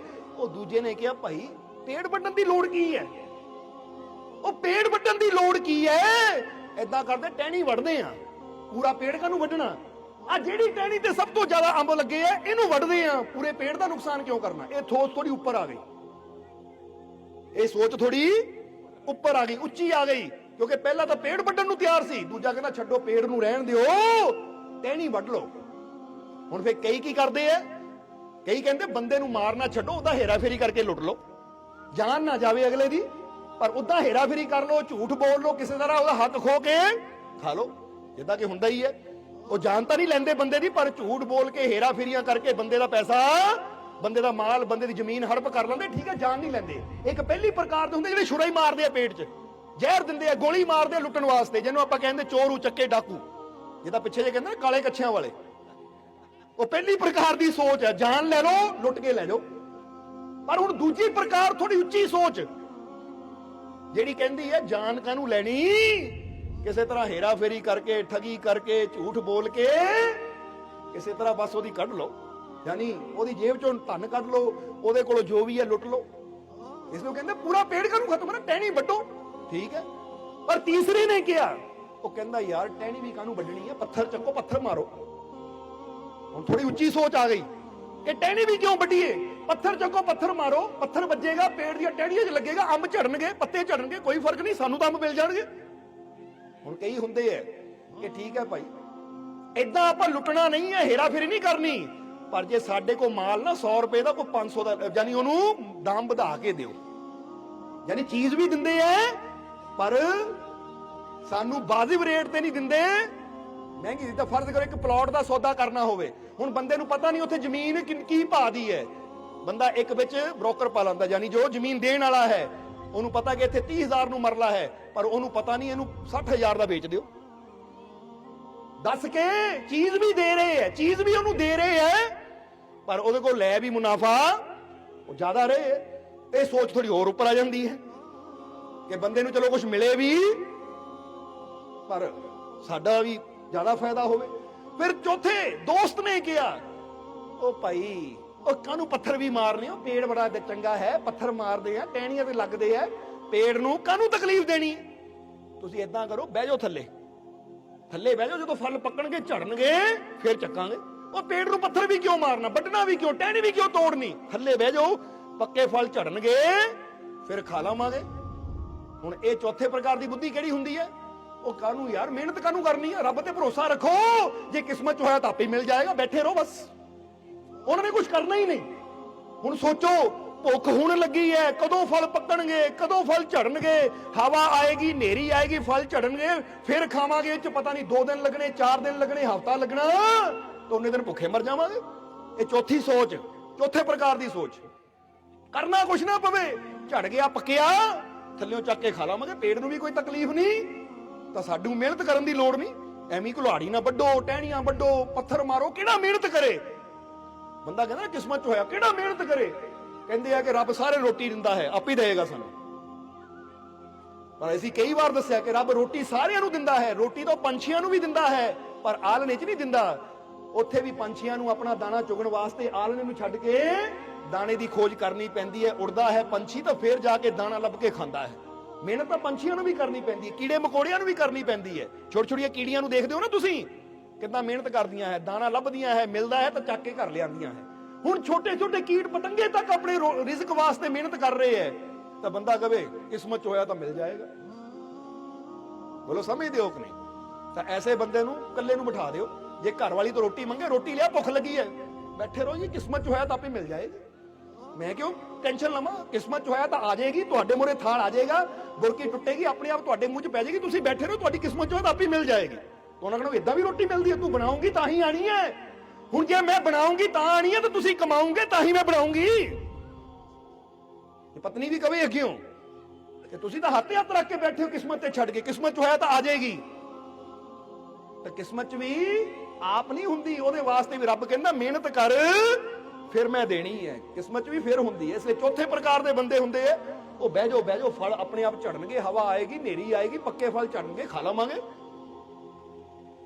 ਹੁਣ ਪੰਜਵੇਂ ਨੇ, ਜੋ ਕਿ ਸਭ ਤੋਂ ਉੱਤਮ ਬੁੱਧੀ ਕਹੀ ਜਾਂਦੀ ਹੈ, ਉਹ ਪੰਜਵੇਂ ਨੇ ਕਿਹਾ, ਉਹ ਏਦਾਂ ਕਿੰਨੀ ਕੁ ਚਿਰ ਤੱਕ ਬੈਠੇ ਰਵਾਂਗੇ, ਠਹਿਰੋ ਮੈਂ ਕੁਝ ਹੱਲ ਕਰਦਾ ਆ, ਪੇਟ ਨੂੰ ਵੀ ਤਕਲੀਫ ਨਾ ਹੋਵੇ ਤਾਂ ਸਾਨੂੰ ਫਲ ਵੀ ਸਮਾਂ ਰਹਿੰਦੇ ਰਹਿੰਦੇ ਮਿਲ ਜਾਵੇ। ਉਹ ਗਿਆ, ਕਿਉਂਕਿ ਜੰਗਲ ਸੀ, ਗਿਆ, ਕੀ ਦੇਖਿਆ ਉਹਨੇ, ਕੁਝ ਬਾਂਸ ਹੈ, ਔਰ ਬਾਂਸ ਦੇ ਅੱਗੇ ਇੱਕ ਕੁੰਡੀ ਬਣਾਈ, ਹੁੱਕ ਬਣਾਈ, ਲੰਬਾ ਬਾਂਸ ਸੀ, ਉਹ ਹੁੱਕ ਉਹਦੇ ਅੱਗੇ ਲਾਈ, ਡੰਡਾ ਲੈ ਕੇ ਆਇਆ, ਥੱਲੇ ਖੜੇ ਖੜੇ ਨਾ ਜਿਹੜਾ ਅੰਬ ਚੰਗਾ ਲੱਗੇ ਹੁੱਕ ਚ ਪਸੰਦਾ ਸੀ, ਮਾਰਿਆ ਖਿੱਚਦਾ ਸੀ, ਅੰਬ ਥੱਲੇ ਗਿਰ ਜਾਂਦਾ ਸੀ। ਉਹ ਕਹਿੰਦੇ ਲੋ ਸਾਨੂੰ ਫਲ ਵੀ ਮਿਲ ਗਿਆ ਤਾਂ ਪੇੜ ਨੂੰ ਵੀ ਕੋਈ ਤਕਲੀਫ ਨਹੀਂ ਹੋਈ, ਇਹਨੂੰ ਕਹਿੰਦੇ ਉੱਤਮ ਬੁੱਧੀ।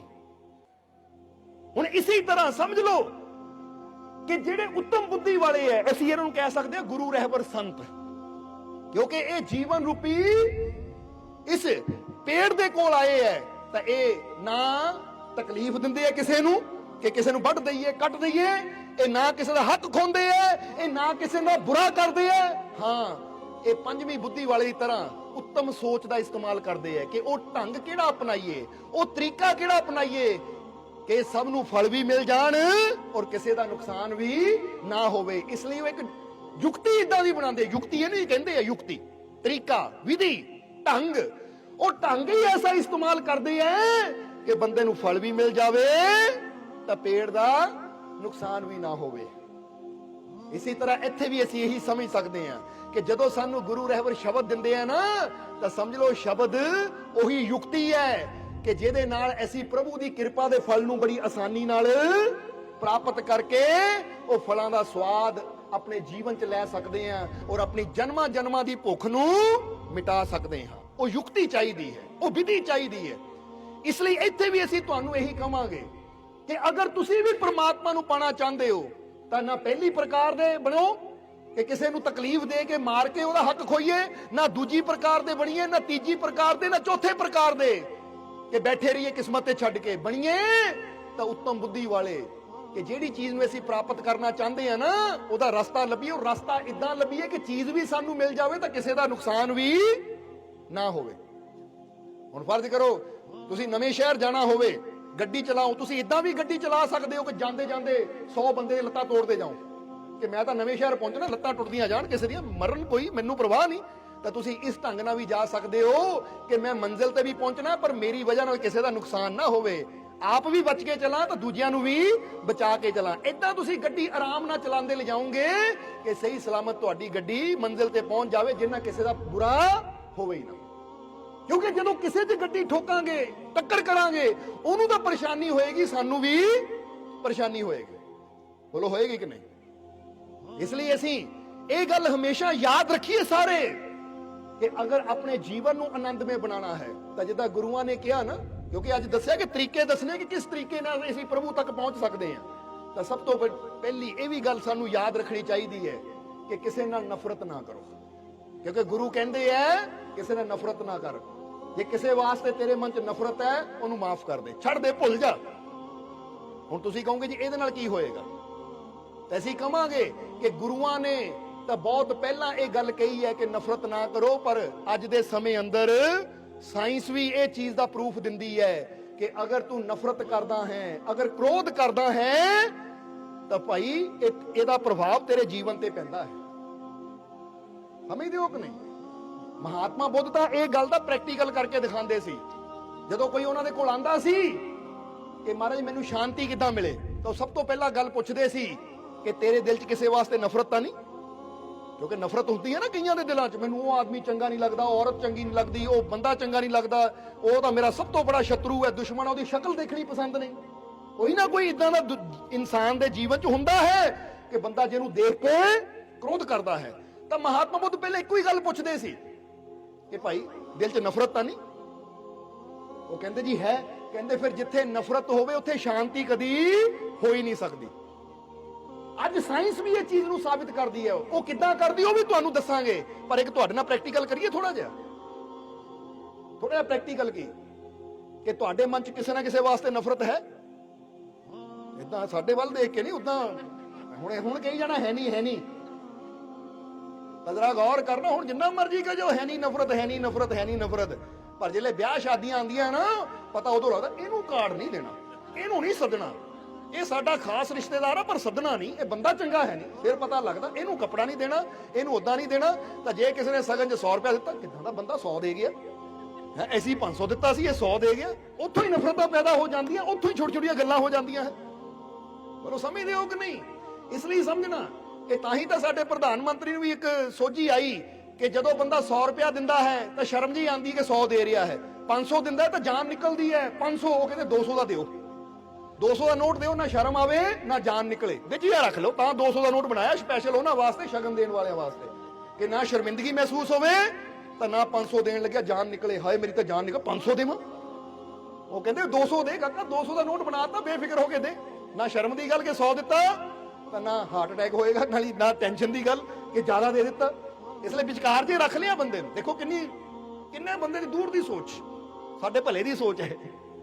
ਇਸ ਲਈ ਅਸੀਂ ਇੱਥੇ ਕੀ ਦੱਸਣਾ ਚਾਹੁੰਦੇ ਹਾਂ, ਇਹ ਤਾਂ ਸਿਰਫ ਤੁਹਾਡੇ ਚਿਹਰੇ ਤੇ ਮੁਸਕਰਾਹਟ ਲਿਆਉਣ ਵਾਸਤੇ ਦੱਸ ਰਹੇ ਸੀ ਪਰ ਇੱਥੇ ਦੱਸਣਾ ਕੀ ਚਾਹੁੰਦੇ ਆ ਕਿ ਨਫ਼ਰਤ। ਹੁਣ ਦੇਖੋ, ਅਸੀਂ ਅੱਛੀ ਗੱਲ ਕੀਤੀ, ਤੁਹਾਡੇ ਚਿਹਰੇ ਤੇ ਸਮਾਈਲ ਆਈ, ਅਸੀਂ ਕਹਿੰਦੇ ਤੁਸੀਂ ਕਿਸੇ ਵੀ ਡਾਕਟਰ ਨੂੰ ਪੁੱਛ ਕੇ ਦੇਖ ਲਿਓ, ਕਿਸੇ ਸਾਇੰਟਿਸਟ ਨੂੰ ਪੁੱਛ ਕੇ, ਚਲੋ ਸਾਇੰਟਿਸਟ ਨਾਲ ਤਾਂ ਤੁਹਾਡਾ ਲਿੰਕ ਹੈ ਨਹੀਂ, ਡਾਕਟਰਾਂ ਨੂੰ ਤਾਂ ਤੁਸੀਂ ਜਾਣਦੇ ਹੀ ਹੋ, ਤੁਹਾਡੇ ਪਿੰਡ ਮੁਹੱਲੇ ਸ਼ਹਿਰ 'ਚ ਡਾਕਟਰ ਹੁੰਦੇ ਜਿਨ੍ਹਾਂ ਨਾਲ ਤੁਸੀਂ ਜੁੜੇ ਹੋਏ ਹੁੰਦੇ ਹੋ। ਇੱਕ ਵਾਰ ਉਹਨੂੰ ਪੁੱਛ ਕੇ ਦੇਖ ਲਿਓ ਕਿ ਭਾਈ ਹੱਸਣ ਦੇ ਕੀ ਕੀ ਫਾਇਦੇ ਆ, ਸਮਾਈਲ ਕਰਨ ਦੇ ਕੀ ਫਾਇਦੇ ਆ, ਤਾਂ ਤੁਹਾਨੂੰ ਆਪ ਹੀ ਦੱਸ ਦੇਗਾ ਕਿ ਹੱਸਣ ਨਾਲ ਤੁਹਾਡਾ ਹਾਰਟ ਹੈਲਦੀ ਰਹਿੰਦਾ ਹੈ, ਤੁਹਾਡਾ ਹਾਰਟ ਦਾ ਬਲੱਡ ਸਰਕੂਲੇਸ਼ਨ ਵਧੀਆ ਚੱਲਦਾ ਹੈ, ਤੁਹਾਡੇ ਚਿਹਰੇ ਤੇ ਲਾਲੀ ਆਂਦੀ ਹੈ। ਇਹ ਸੱਚੀ ਗੱਲ ਹੈ। ਜਿੰਨਾ ਤੁਸੀਂ ਸਮਾਈਲ ਕਰਦੇ ਹੋ ਤੁਹਾਡੇ ਬਲੱਡ ਦਾ ਸਰਕੂਲੇਸ਼ਨ ਅੱਛਾ ਹੁੰਦਾ ਹੈ, ਤੁਹਾਡੇ ਚਿਹਰੇ ਤੇ ਲਾਲੀ ਆਂਦੀ ਹੈ, ਤੁਹਾਡੇ ਫੇਸ ਦੀ ਸੁੰਦਰਤਾ ਵੱਧ ਜਾਂਦੀ ਹੈ। ਤਾਂ ਹੀ ਤਾਂ ਇੱਕ ਫੋਟੋਗ੍ਰਾਫਰ ਕਹਿੰਦਾ ਹੈ ਸਮਾਈਲ ਕਰੋ, ਫੋਟੋ ਖਿੱਚਣੀ ਹੈ, ਕਿਉਂਕਿ ਪਤਾ ਸਮਾਈਲ ਦੇ ਨਾਲ ਫੋਟੋ ਦੀ ਸੁੰਦਰਤਾ, ਤੁਹਾਡੇ ਫੇਸ ਦੀ ਸੁੰਦਰਤਾ ਵੱਧ ਜਾਂਦੀ ਹੈ। ਇਹ ਤਾਂ ਹੱਸ ਕੇ ਕਦੀ ਸ਼ੀਸ਼ੇ ਮੂਹਰੇ ਦੇਖਿਓ। ਅੱਜ ਹੀ ਜਾ ਕੇ, ਇਹ ਮਜ਼ਾਕ ਦੀ ਗੱਲ ਨਹੀਂ ਕਰ ਰਹੇ, ਤੁਹਾਨੂੰ ਸਮਝਾ ਰਹੇ ਹਾਂ, ਜ਼ਿੰਦਗੀ 'ਚ ਬਦਲਾਵ ਲਿਆਣਾ ਹੈ ਅਸੀਂ, ਕਿ ਅੱਜ ਹੀ ਸ਼ੀਸ਼ੇ ਮੂਹਰੇ ਜਾ ਕੇ ਥੋੜਾ ਗੁੱਸੇ ਨਾਲ ਆਪਣਾ ਚਿਹਰਾ ਬਣਾਇਓ, ਤਾਂ ਥੋੜਾ ਹੱਸਦਾ ਹੋਇਆ ਚਿਹਰਾ ਬਣਾਇਓ, ਤੁਹਾਨੂੰ ਆਪ ਹੀ ਪਤਾ ਲੱਗਣਾ ਕਿੰਨਾ ਫਰਕ ਹੈ ਮੇਰੇ ਗੁੱਸੇ ਵਾਲੇ ਚਿਹਰੇ 'ਚ ਔਰ ਮੇਰੇ ਸਮਾਈਲ ਵਾਲੇ ਚਿਹਰੇ 'ਚ। ਹੁਣ ਅਸੀਂ ਕਹਿੰਦੇ ਐਵੇਂ ਬੰਦਾ ਪਾਰਲਰਾਂ ਤੇ ਜਾ ਕੇ ਇੰਨੇ ਪੈਸੇ ਦੇਈ ਜਾਂਦਾ ਹੈ, ਇੱਕ ਸਮਾਈਲ ਕਰਕੇ ਅਸੀਂ ਆਪਣੀ ਸੁੰਦਰਤਾ ਕਈ ਹਜ਼ਾਰ ਗੁਣਾ ਵਧਾ ਸਕਦੇ ਹਾਂ। ਜਰਾ ਹੱਸ ਕੇ ਦੇਖੀਏ, ਮੁਸਕਰਾ ਕੇ ਦੇਖੀਏ, ਚਿਹਰੇ ਤੇ ਲਾਲੀ ਉੱਦੀ ਆ ਜਾਂਦੀ ਹੈ, ਬੰਦੇ ਦਾ ਬੀਪੀ ਕੰਟਰੋਲ ਚ ਆਉਣਾ ਸ਼ੁਰੂ ਹੋ ਜਾਂਦਾ, ਕਿਉਂਕਿ ਇਹ ਜਿੰਨੀਆਂ ਬੀਪੀ ਹਾਈ ਲੋ ਜੋ ਵੀ ਹੈ ਇਹ ਟੈਨਸ਼ਨ ਨਾਲ ਹੁੰਦਾ ਹੈ। ਤਾਂ ਜਦੋਂ ਬੰਦਾ ਸਮਾਈਲ ਕਰਦਾ ਹੈ ਤਾਂ ਉਹਦੇ ਕਈ ਦੁੱਖ ਖੁਸ਼ ਰਹਿਣ ਦੇ ਨਾਲ ਹੀ ਦੂਰ ਹੋ ਜਾਂਦੇ ਆ। ਹੁਣ ਅਸੀਂ ਇੱਥੇ ਇੱਕ ਪ੍ਰੈਕਟੀਕਲ, ਜਿੱਦਾਂ ਮਹਾਤਮਾ ਬੁੱਧ ਪ੍ਰੈਕਟੀਕਲ ਕਰਾਉਂਦੇ ਸੀ, ਕਿਉਂਕਿ ਜਦੋਂ ਪ੍ਰੈਕਟੀਕਲੀ ਬੰਦਾ ਕੁਝ ਕਰਦਾ ਹੈ ਤਾਂ ਬੰਦੇ ਨੂੰ ਸਮਝ ਆਉਂਦੀ ਹੈ। ਜਦੋਂ ਮਹਾਤਮਾ ਬੁੱਧ ਪੁੱਛਦੇ ਤੇਰੇ ਦਿਲ 'ਚ ਨਫ਼ਰਤ ਤਾਂ ਨਹੀਂ, ਤਾਂ ਇਨਸਾਨ ਪੁੱਛਦਾ ਨਫ਼ਰਤ ਨਾਲ ਕੀ ਹੁੰਦਾ ਹੈ, ਤਾਂ ਮਹਾਤਮਾ ਬੁੱਧ ਕਹਿੰਦੇ ਇੱਕ ਗੱਲ ਕਰ, ਬਹਿ ਜਾ, ਥੋੜੀ ਦੇਰ ਵਾਸਤੇ ਅੱਖਾਂ ਬੰਦ ਕਰ ਲੈ, ਔਰ ਜਿਹਦੇ ਨਾਲ ਤੈਨੂੰ ਨਫ਼ਰਤ ਹੈ ਨਾ ਉਹਦੇ ਬਾਰੇ ਸੋਚ, ਉਹਦਾ ਚਿਹਰਾ ਅੱਖਾਂ ਮੂਹਰੇ ਲਿਆ। ਅਸੀਂ ਵੀ ਤੁਹਾਨੂੰ ਕਹਾਂਗੇ ਕਿ ਜੇ ਤੁਹਾਡੇ ਅੰਦਰ ਕਿਸੇ ਵਾਸਤੇ ਵੀ ਨਫ਼ਰਤ ਹੈ, ਬੈਰ ਹੈ, ਤਾਂ ਥੋੜੀ ਦੇਰ ਵਾਸਤੇ ਅੱਖਾਂ ਬੰਦ ਕਰਕੇ ਉਹਦੇ ਬਾਰੇ ਸੋਚੋ, ਪ੍ਰੈਕਟੀਕਲ ਕਰਨਾ ਥੋੜਾ ਜਿਹਾ, ਨਹੀਂ ਤਾਂ ਬਾਅਦ ਚੋਂ ਕਹੋਗੇ ਲੈ ਉਹ ਮਾਲਕ ਤਾਂ ਆਏ ਸੀ ਉੱਦੀ ਬੋਲ ਕੇ ਚਲੇ ਗਏ। ਪਰ ਅਸੀਂ ਕਹਾਂਗੇ ਪ੍ਰੈਕਟੀਕਲ ਜੋ ਸੱਚ ਹੈ। ਜਿੱਦਾਂ ਬੰਦਾ ਕਹਿੰਦਾ ਅੱਗ ਗਰਮ ਹੈ, ਨਹੀਂ ਯਕੀਨ ਤਾਂ ਹੱਥ ਲਾ ਕੇ ਦੇਖ ਲਓ ਭਾਈ, ਬਰਫ਼ ਠੰਡੀ ਹੈ, ਨਹੀਂ ਯਕੀਨ ਫੜ ਕੇ ਦੇਖ ਲਓ, ਫੁੱਲ 'ਚ ਖੁਸ਼ਬੂ ਹੈ, ਨਹੀਂ ਯਕੀਨ ਲੈ ਕੇ ਦੇਖ ਲਓ। ਜੋ ਸੱਚ ਹੈ ਉਹ ਪਤਾ ਕਦੋਂ ਲੱਗਦਾ, ਜਦੋਂ ਅਸੀਂ ਉਹਨੂੰ ਪ੍ਰੈਕਟੀਕਲੀ ਅਜਮਾ ਕੇ ਦੇਖਦੇ ਹਾਂ। ਹਾਂ, ਜਿਹੜੇ ਸਮਝਦਾਰ ਹੈ ਉਹਨਾਂ ਨੂੰ ਅੱਗ 'ਚ ਹੱਥ ਪਾਉਣ ਦੀ ਲੋੜ ਨਹੀਂ, ਪਤਾ ਹੈ ਕਿ ਸੇਕ ਹੈ। ਇਸੇ ਤਰ੍ਹਾਂ ਇੱਥੇ ਦੱਸਣਾ ਕੀ ਚਾਹੁੰਦੇ ਆ ਕਿ ਜੇ ਤੁਹਾਡੇ ਮਨ 'ਚ ਕਿਸੇ ਵਾਸਤੇ ਵੀ ਨਫ਼ਰਤ ਹੈ, ਕਿਸੇ ਵਾਸਤੇ ਵੀ ਕੋਈ ਬੈਰ ਹੈ, ਤੁਸੀਂ ਅੱਖਾਂ ਬੰਦ ਕਰਕੇ ਉਹਦੇ ਬਾਰੇ ਸੋਚੋ ਤਾਂ ਅੰਦਰ ਕੀ ਹੋਏਗਾ। ਚਲੋ ਤੁਸੀਂ ਹੁਣ ਸੋਚਣਾ ਤਾਂ ਹੈ ਨਹੀਂ, ਪਰ ਆਪਣੇ ਆਪ ਜਵਾਬ ਤਾਂ ਦੇ ਦਿਓ ਅੰਦਰ ਕੀ ਹੋਏਗਾ। ਜਦੋਂ ਅਸੀਂ ਆਪਣੇ ਦੁਸ਼ਮਣ ਬਾਰੇ ਸੋਚਦੇ ਹਾਂ, ਜਿੰਨੇ ਅਸੀਂ ਨਫ਼ਰਤ ਕਰਦੇ ਹਾਂ, ਤਾਂ ਸਾਨੂੰ ਅੰਦਰ ਕ੍ਰੋਧ ਆਉਣਾ ਸ਼ੁਰੂ ਹੋ ਜਾਂਦਾ ਹੈ। ਬੋਲ ਹੁੰਦਾ ਹੈ ਕਿ ਨਹੀਂ? ਸਾਨੂੰ ਅੰਦਰ ਗੁੱਸਾ ਆਉਣਾ ਸ਼ੁਰੂ ਹੋ ਜਾਂਦਾ, ਸਾਡੇ ਅੰਦਰ ਦੀ ਸ਼ਾਂਤੀ ਖਤਮ ਹੋ ਜਾਂਦੀ ਹੈ, ਸਾਡੇ ਅੰਦਰ ਦੀ ਖੁਸ਼ੀ ਖਤਮ ਹੋ ਜਾਂਦੀ ਹੈ, ਸਾਡਾ ਅੰਦਰ ਬੇਚੈਨੀ ਨਾਲ ਭਰ ਜਾਂਦਾ ਹੈ। ਆਵੇ ਮੇਰੇ ਸਾਹਮਣੇ ਛੱਡਣਾ ਨਹੀਂ ਉਹਨੂੰ, ਮੈਂ ਅੰਦਰ ਕ੍ਰੋਧ ਨਾਲ ਭਰ ਗਿਆ ਕਿ ਨਹੀਂ? ਹੁਣ ਜਰਾ ਸੋਚੋ, ਦੁਸ਼ਮਣ ਕਿੱਥੇ ਬੈਠਾ ਹੈ? ਦੁਸ਼ਮਣ ਬੈਠਾ ਹੋਏ ਬਾਹਰ ਕਿਤੇ ਕੰਟਰੀ 'ਚ, ਦੁਸ਼ਮਣ ਬੈਠਾ ਆਪਣੇ ਪਿੰਡ 'ਚ, ਤਾਂ ਅਸੀਂ ਇੱਥੇ ਉਹਦੇ ਬਾਰੇ ਸੋਚ ਕੇ ਅੰਦਰੋਂ ਆਪਣਾ ਨੁਕਸਾਨ ਕਰਦੇ ਜਾ ਰਹੇ ਹਾਂ, ਕਿਉਂਕਿ ਅੰਦਰ ਸ਼ਾਂਤੀ ਸਾਡੀ ਭੰਗ ਹੋ ਗਈ, ਖੁਸ਼ੀ ਸਾਡੀ ਚਲੀ ਗਈ, ਕ੍ਰੋਧ ਸਾਡੇ ਅੰਦਰ ਪੈਦਾ ਹੋ ਗਿਆ। ਨੁਕਸਾਨ ਕਿਹਦਾ ਹੋ ਰਿਹਾ ਹੈ? ਬੰਦੇ ਦਾ ਆਪਣਾ। ਤਾਂ ਬੰਦਾ ਕਹਿੰਦਾ ਮੈਨੂੰ ਸ਼ਾਂਤੀ ਚਾਹੀਦੀ ਹੈ, ਤਾਂ ਸ਼ਾਂਤੀ ਆਏਗੀ ਕਿੱਦਾਂ? ਹੁਣ ਇਹ ਤਾਂ ਉਹੀ ਗੱਲ ਹੋ ਗਈ ਨਾ ਕਿ ਜਿੱਦਾਂ ਬੰਦਾ ਕਵੇ ਬੰਬ ਦੀ ਸਮੱਗਰੀ ਕੋਲ ਰੱਖੀ ਹੋਈ ਹੈ ਤਾਂ ਕਹਿੰਦਾ ਬੰਬ ਫਟੇ ਨਾ, ਜਦੋਂ ਉਹਨੂੰ ਮੌਕਾ ਮਿਲਣਾ ਜੇ ਹੈ ਤਾਂ ਫਟਣਾ ਵੀ ਜ਼ਰੂਰ ਹੈ। ਜਿਹਦਾ ਨੱਥੂ ਲਾਲ ਦੀ ਗੱਲ ਯਾਦ ਆ ਗਈ, ਸ਼ਾਇਦ ਤੁਸੀਂ ਸੁਣੀ ਹੋਵੇ, ਬੜੀ ਪਿਆਰੀ ਗੱਲ ਹੈ ਕਿ ਨੱਥੂ ਲਾਲ ਉਹਦਾ ਦੋਸਤ ਤੁਰੇ ਜਾ ਰਹੇ ਸੀ ਤਾਂ ਤੁਰੇ ਜਾਂਦਿਆਂ ਨੂੰ 2 ਬੰਬ ਮਿਲੇ, ਕਿਤੇ ਉਗਰਵਾਦੀਆਂ ਦੇ ਬੰਬ ਰਹਿ ਗਏ ਸੀ, ਉਹਨਾਂ ਚੱਕ ਕੇ ਤੁਰੇ, ਕਹਿੰਦੇ ਚਲੋ ਜਲਦੀ ਪੁਲਿਸ ਵਾਲਿਆਂ ਨੂੰ ਦੇ ਦਈਏ। ਤਾਂ ਰਸਤੇ 'ਚ ਇੱਕ ਦੋਸਤ ਮਿਲਿਆ, ਉਹ ਕਹਿੰਦੇ ਕੀ ਹੈ? ਕਹਿੰਦੇ 2 ਬੰਬ ਮਿਲੇ ਆ, ਪੁਲਿਸ ਨੂੰ ਦੇਣ ਜਾ ਰਹੇ ਆ। ਉਹ ਕਹਿੰਦਾ ਜੇ ਇੱਕ ਫਟ ਗਿਆ ਫਿਰ ਕੀ ਹੋਏਗਾ? ਤੁਸੀਂ ਇਦਾਂ ਹੱਥ 'ਚ ਫੜੇ, ਜੇ ਇੱਕ ਫਟ ਗਿਆ ਫਿਰ ਕੀ ਹੋਏਗਾ? ਉਹ ਕਹਿੰਦੇ ਕੋਈ ਨਹੀਂ, ਜੇ ਇੱਕ ਫਟ ਗਿਆ ਇੱਕ ਇਕੱਲਾ ਹੀ ਦੇ ਦੇਵਾਂਗੇ। ਉਹ ਮੂਰਖ ਨੇ ਹੱਥ ਮਾਰਿਆ, ਪਾਗਲਾ ਜੇ ਫਟ ਹੀ ਗਿਆ ਤੁਸੀਂ ਬਚਣਾ ਕਿੱਥੋਂ ਹੈ? ਮਾਰੀ ਜਾਣਾ, ਦੇਣਾ ਕੀ ਹੈ? ਹੁਣ ਉੱਥੇ ਤੱਕ ਨਹੀਂ ਸੋਚਿਆ, ਕਹਿੰਦਾ ਜੇ ਇੱਕ ਫਟ ਗਿਆ ਕੋਈ ਨਹੀਂ, ਇੱਕੋ ਹੀ ਦੇ ਦੇਵਾਂਗੇ, ਕਹਿੰਦਾ ਇੱਕੋ ਹੀ ਮਿਲਿਆ ਸੀ ਸਾਨੂੰ। ਪਰ ਇਹ ਭੁੱਲ ਗਏ ਬੰਬ ਹੈ ਫਟਿਆ ਤਾਂ ਜਾਨ ਤਾਂ ਚਲੀ ਜਾਣੀ, ਦੇਣ ਜੋਗੇ ਰਹਿਣਾ ਕਿੱਥੋਂ ਹੈ ਪੁਲਿਸ ਨੂੰ? ਅੱਜ ਉਹੀ ਹਾਲਤ ਇਨਸਾਨ ਦੀ ਹੈ। ਇਨਸਾਨ ਵੀ ਕਹਿੰਦਾ ਹੈ ਮੈਂ ਸ਼ਾਂਤੀ ਦੀ ਮੰਜ਼ਿਲ ਤੇ ਜਾਣਾ ਹੈ, ਖੁਸ਼ੀਆਂ ਦੀ ਮੰਜ਼ਿਲ ਤੇ ਜਾਣਾ ਹੈ, ਮੇਰੇ ਘਰ 'ਚ ਸੁੱਖ ਚਾਹੀਦਾ, ਮੇਰੇ ਘਰ 'ਚ ਖੁਸ਼ੀ ਚਾਹੀਦੀ ਹੈ, ਸ਼ਾਂਤੀ ਚਾਹੀਦੀ ਹੈ। ਤਾਂ ਜ਼ਰਾ ਹੁਣ ਸੋਚੋ ਕਿ ਜਿੱਥੇ ਨਫ਼ਰਤ ਦਾ ਬੰਬ ਲੈ ਕੇ ਤੁਰੇ ਹੋਏ ਆ ਉੱਥੇ ਸ਼ਾਂਤੀ ਕਿੱਥੋਂ ਆਏਗੀ? ਕਿਉਂਕਿ ਜਦੋਂ ਮਾੜੀ ਜਿਹੀ ਗੱਲ ਯਾਦ ਆਈ, ਇਹ ਫੀਤੇ ਨੂੰ ਅੱਗ ਲੱਗੀ ਤਾਂ ਬੰਬ ਫਟਿਆ, ਕ੍ਰੋਧ ਦਾ ਅੰਦਰ ਤੂਫਾਨ ਆ ਗਿਆ, ਸ਼ਾਂਤੀ ਰਹਿਣੀ ਕਿੱਥੋਂ ਹੈ? नहीं तो तुसी भी सोच के देखो, शांति ਅਸੀਂ ਚਾਹੁੰਦੇ ਹਾਂ, खुशी ਅਸੀਂ ਚਾਹੁੰਦੇ ਹਾਂ, पर ਚਾਹੁੰਦੇ ਇਦਾਂ ਬਾਹਰੋਂ ਆਵੇ, ਸਾਨੂੰ ਤਾਂ ਕੁਝ ਕਰਨਾ ਹੀ ਨਾ ਪਵੇ। नहीं, याद रखो, शांति जद भी आंदी अंदरों आंदी है, और अंदरों शांति उदों ही पैदा होएगी जदों अंदर अशांति पैदा करने वाले ਜਿਹੜੇ ਤੱਤ ਹੈ ਨਾ ਅੰਦਰ, ਉਹਨਾਂ ਨੂੰ ਹਟਾਵਾਂਗੇ। ਜਿੱਦਾਂ ਬੰਦਾ ਕਵੇ ਕਿ ਮੈਂ ਫੁੱਲਾਂ ਦੀ ਖੁਸ਼ਬੂ ਚਾਹੁੰਦਾ ਹਾਂ ਘਰ ਦੇ ਵਿੱਚ, ਪਰ ਰੱਖਿਆ ਮੈਂ ਗੋਬਰ ਹੈ ਟੋਕਰੀਆਂ ਭਰ ਭਰ ਕੇ, ਤਾਂ ਫਿਰ ਕੋਈ ਕਹਿਣ ਵਾਲਾ ਹੋਵੇ ਭਾਈ ਜੇ ਗੋਬਰ ਭਰ ਭਰ ਕੇ ਘਰ 'ਚ ਰੱਖਿਆ ਹੈ ਟੋਕਰੀਆਂ 'ਚ, ਤਾਂ ਫਿਰ ਫੁੱਲਾਂ ਦੀ ਖੁਸ਼ਬੂ ਕਿੱਥੋਂ ਆਏਗੀ? ਇਹ ਗੋਬਰ ਨੂੰ ਹਟਾ, ਫੁੱਲ ਲਿਆ ਕੇ ਰੱਖ, ਤਾਂ ਤੇਰਾ ਕਮਰਾ ਫੁੱਲਾਂ ਦੀ ਖੁਸ਼ਬੂ ਨਾਲ ਭਰ ਜਾਏਗਾ। ਇਸੇ ਤਰ੍ਹਾਂ ਚਾਹੁੰਦੇ ਅਸੀਂ ਜੀਵਨ 'ਚ ਸ਼ਾਂਤੀ ਹੈ, ਤਾਂ ਰੱਖਿਆ ਨਫ਼ਰਤ ਰੂਪੀ ਗੋਬਰ। जरा गोबर ਨੂੰ ਹਟਾਓ, ਨਫ਼ਰਤ ਨੂੰ ਹਟਾਓ, ਉਹ ਪ੍ਰੇਮ ਦੇ ਫੁੱਲਾਂ ਨੂੰ ਆਪਣੇ ਜੀਵਨ 'ਚ ਲਿਆਓ, ਉਹ ਖੁਸ਼ੀ ਦੇ ਫੁੱਲਾਂ ਨੂੰ ਲਿਆਓ। ਠੀਕ ਹੈ, ਉਹਦੇ ਕੋਲ ਜਾ ਕੇ ਮਾਫੀ ਮੰਗਣ ਦੀ ਲੋੜ ਨਹੀਂ ਜਿਹਨੂੰ ਅਸੀਂ ਨਫ਼ਰਤ ਕਰਦੇ ਹਾਂ, ਪਰ ਇੱਥੇ ਬੈਠੇ ਬੈਠੇ ਆਪਣੇ ਆਪ ਨੂੰ ਕਹਿ ਸਕਦੇ ਕਿ ਮੈਂ ਉਹਨੂੰ ਦਿਲੋਂ ਮਾਫ ਕੀਤਾ, ਅੱਜ ਤੋਂ ਮੈਂ ਉਹਦੇ ਨਾਲ ਕੋਈ ਨਫ਼ਰਤ ਨਹੀਂ, ਰੱਬ ਉਹਦਾ ਵੀ ਭਲਾ ਕਰੇ। ਅੱਜ ਤੋਂ ਉਹ ਮੇਰੇ ਸਾਹਮਣੇ ਵੀ ਆ ਗਿਆ, ਯਾਦ ਵੀ ਆਈ, ਤਾਂ ਮੈਂ ਬਸ ਸ਼ਾਂਤ ਹਾਂ, ਮੈਂ ਖੁਸ਼ ਹਾਂ, ਕਿਉਂਕਿ ਮੇਰੀ ਸ਼ਾਂਤੀ, ਮੇਰੀ ਖੁਸ਼ੀ ਇੰਨੀ ਬੜੀ ਹੈ ਕਿ ਇਹਨੂੰ ਕਿਸੇ ਕੀਮਤ ਤੇ ਵੀ ਮੈਂ ਨਸ਼ਟ ਨਹੀਂ ਕਰ ਸਕਦਾ। ਸਮਝਦੇ ਹੋ ਕਿ ਨਹੀਂ?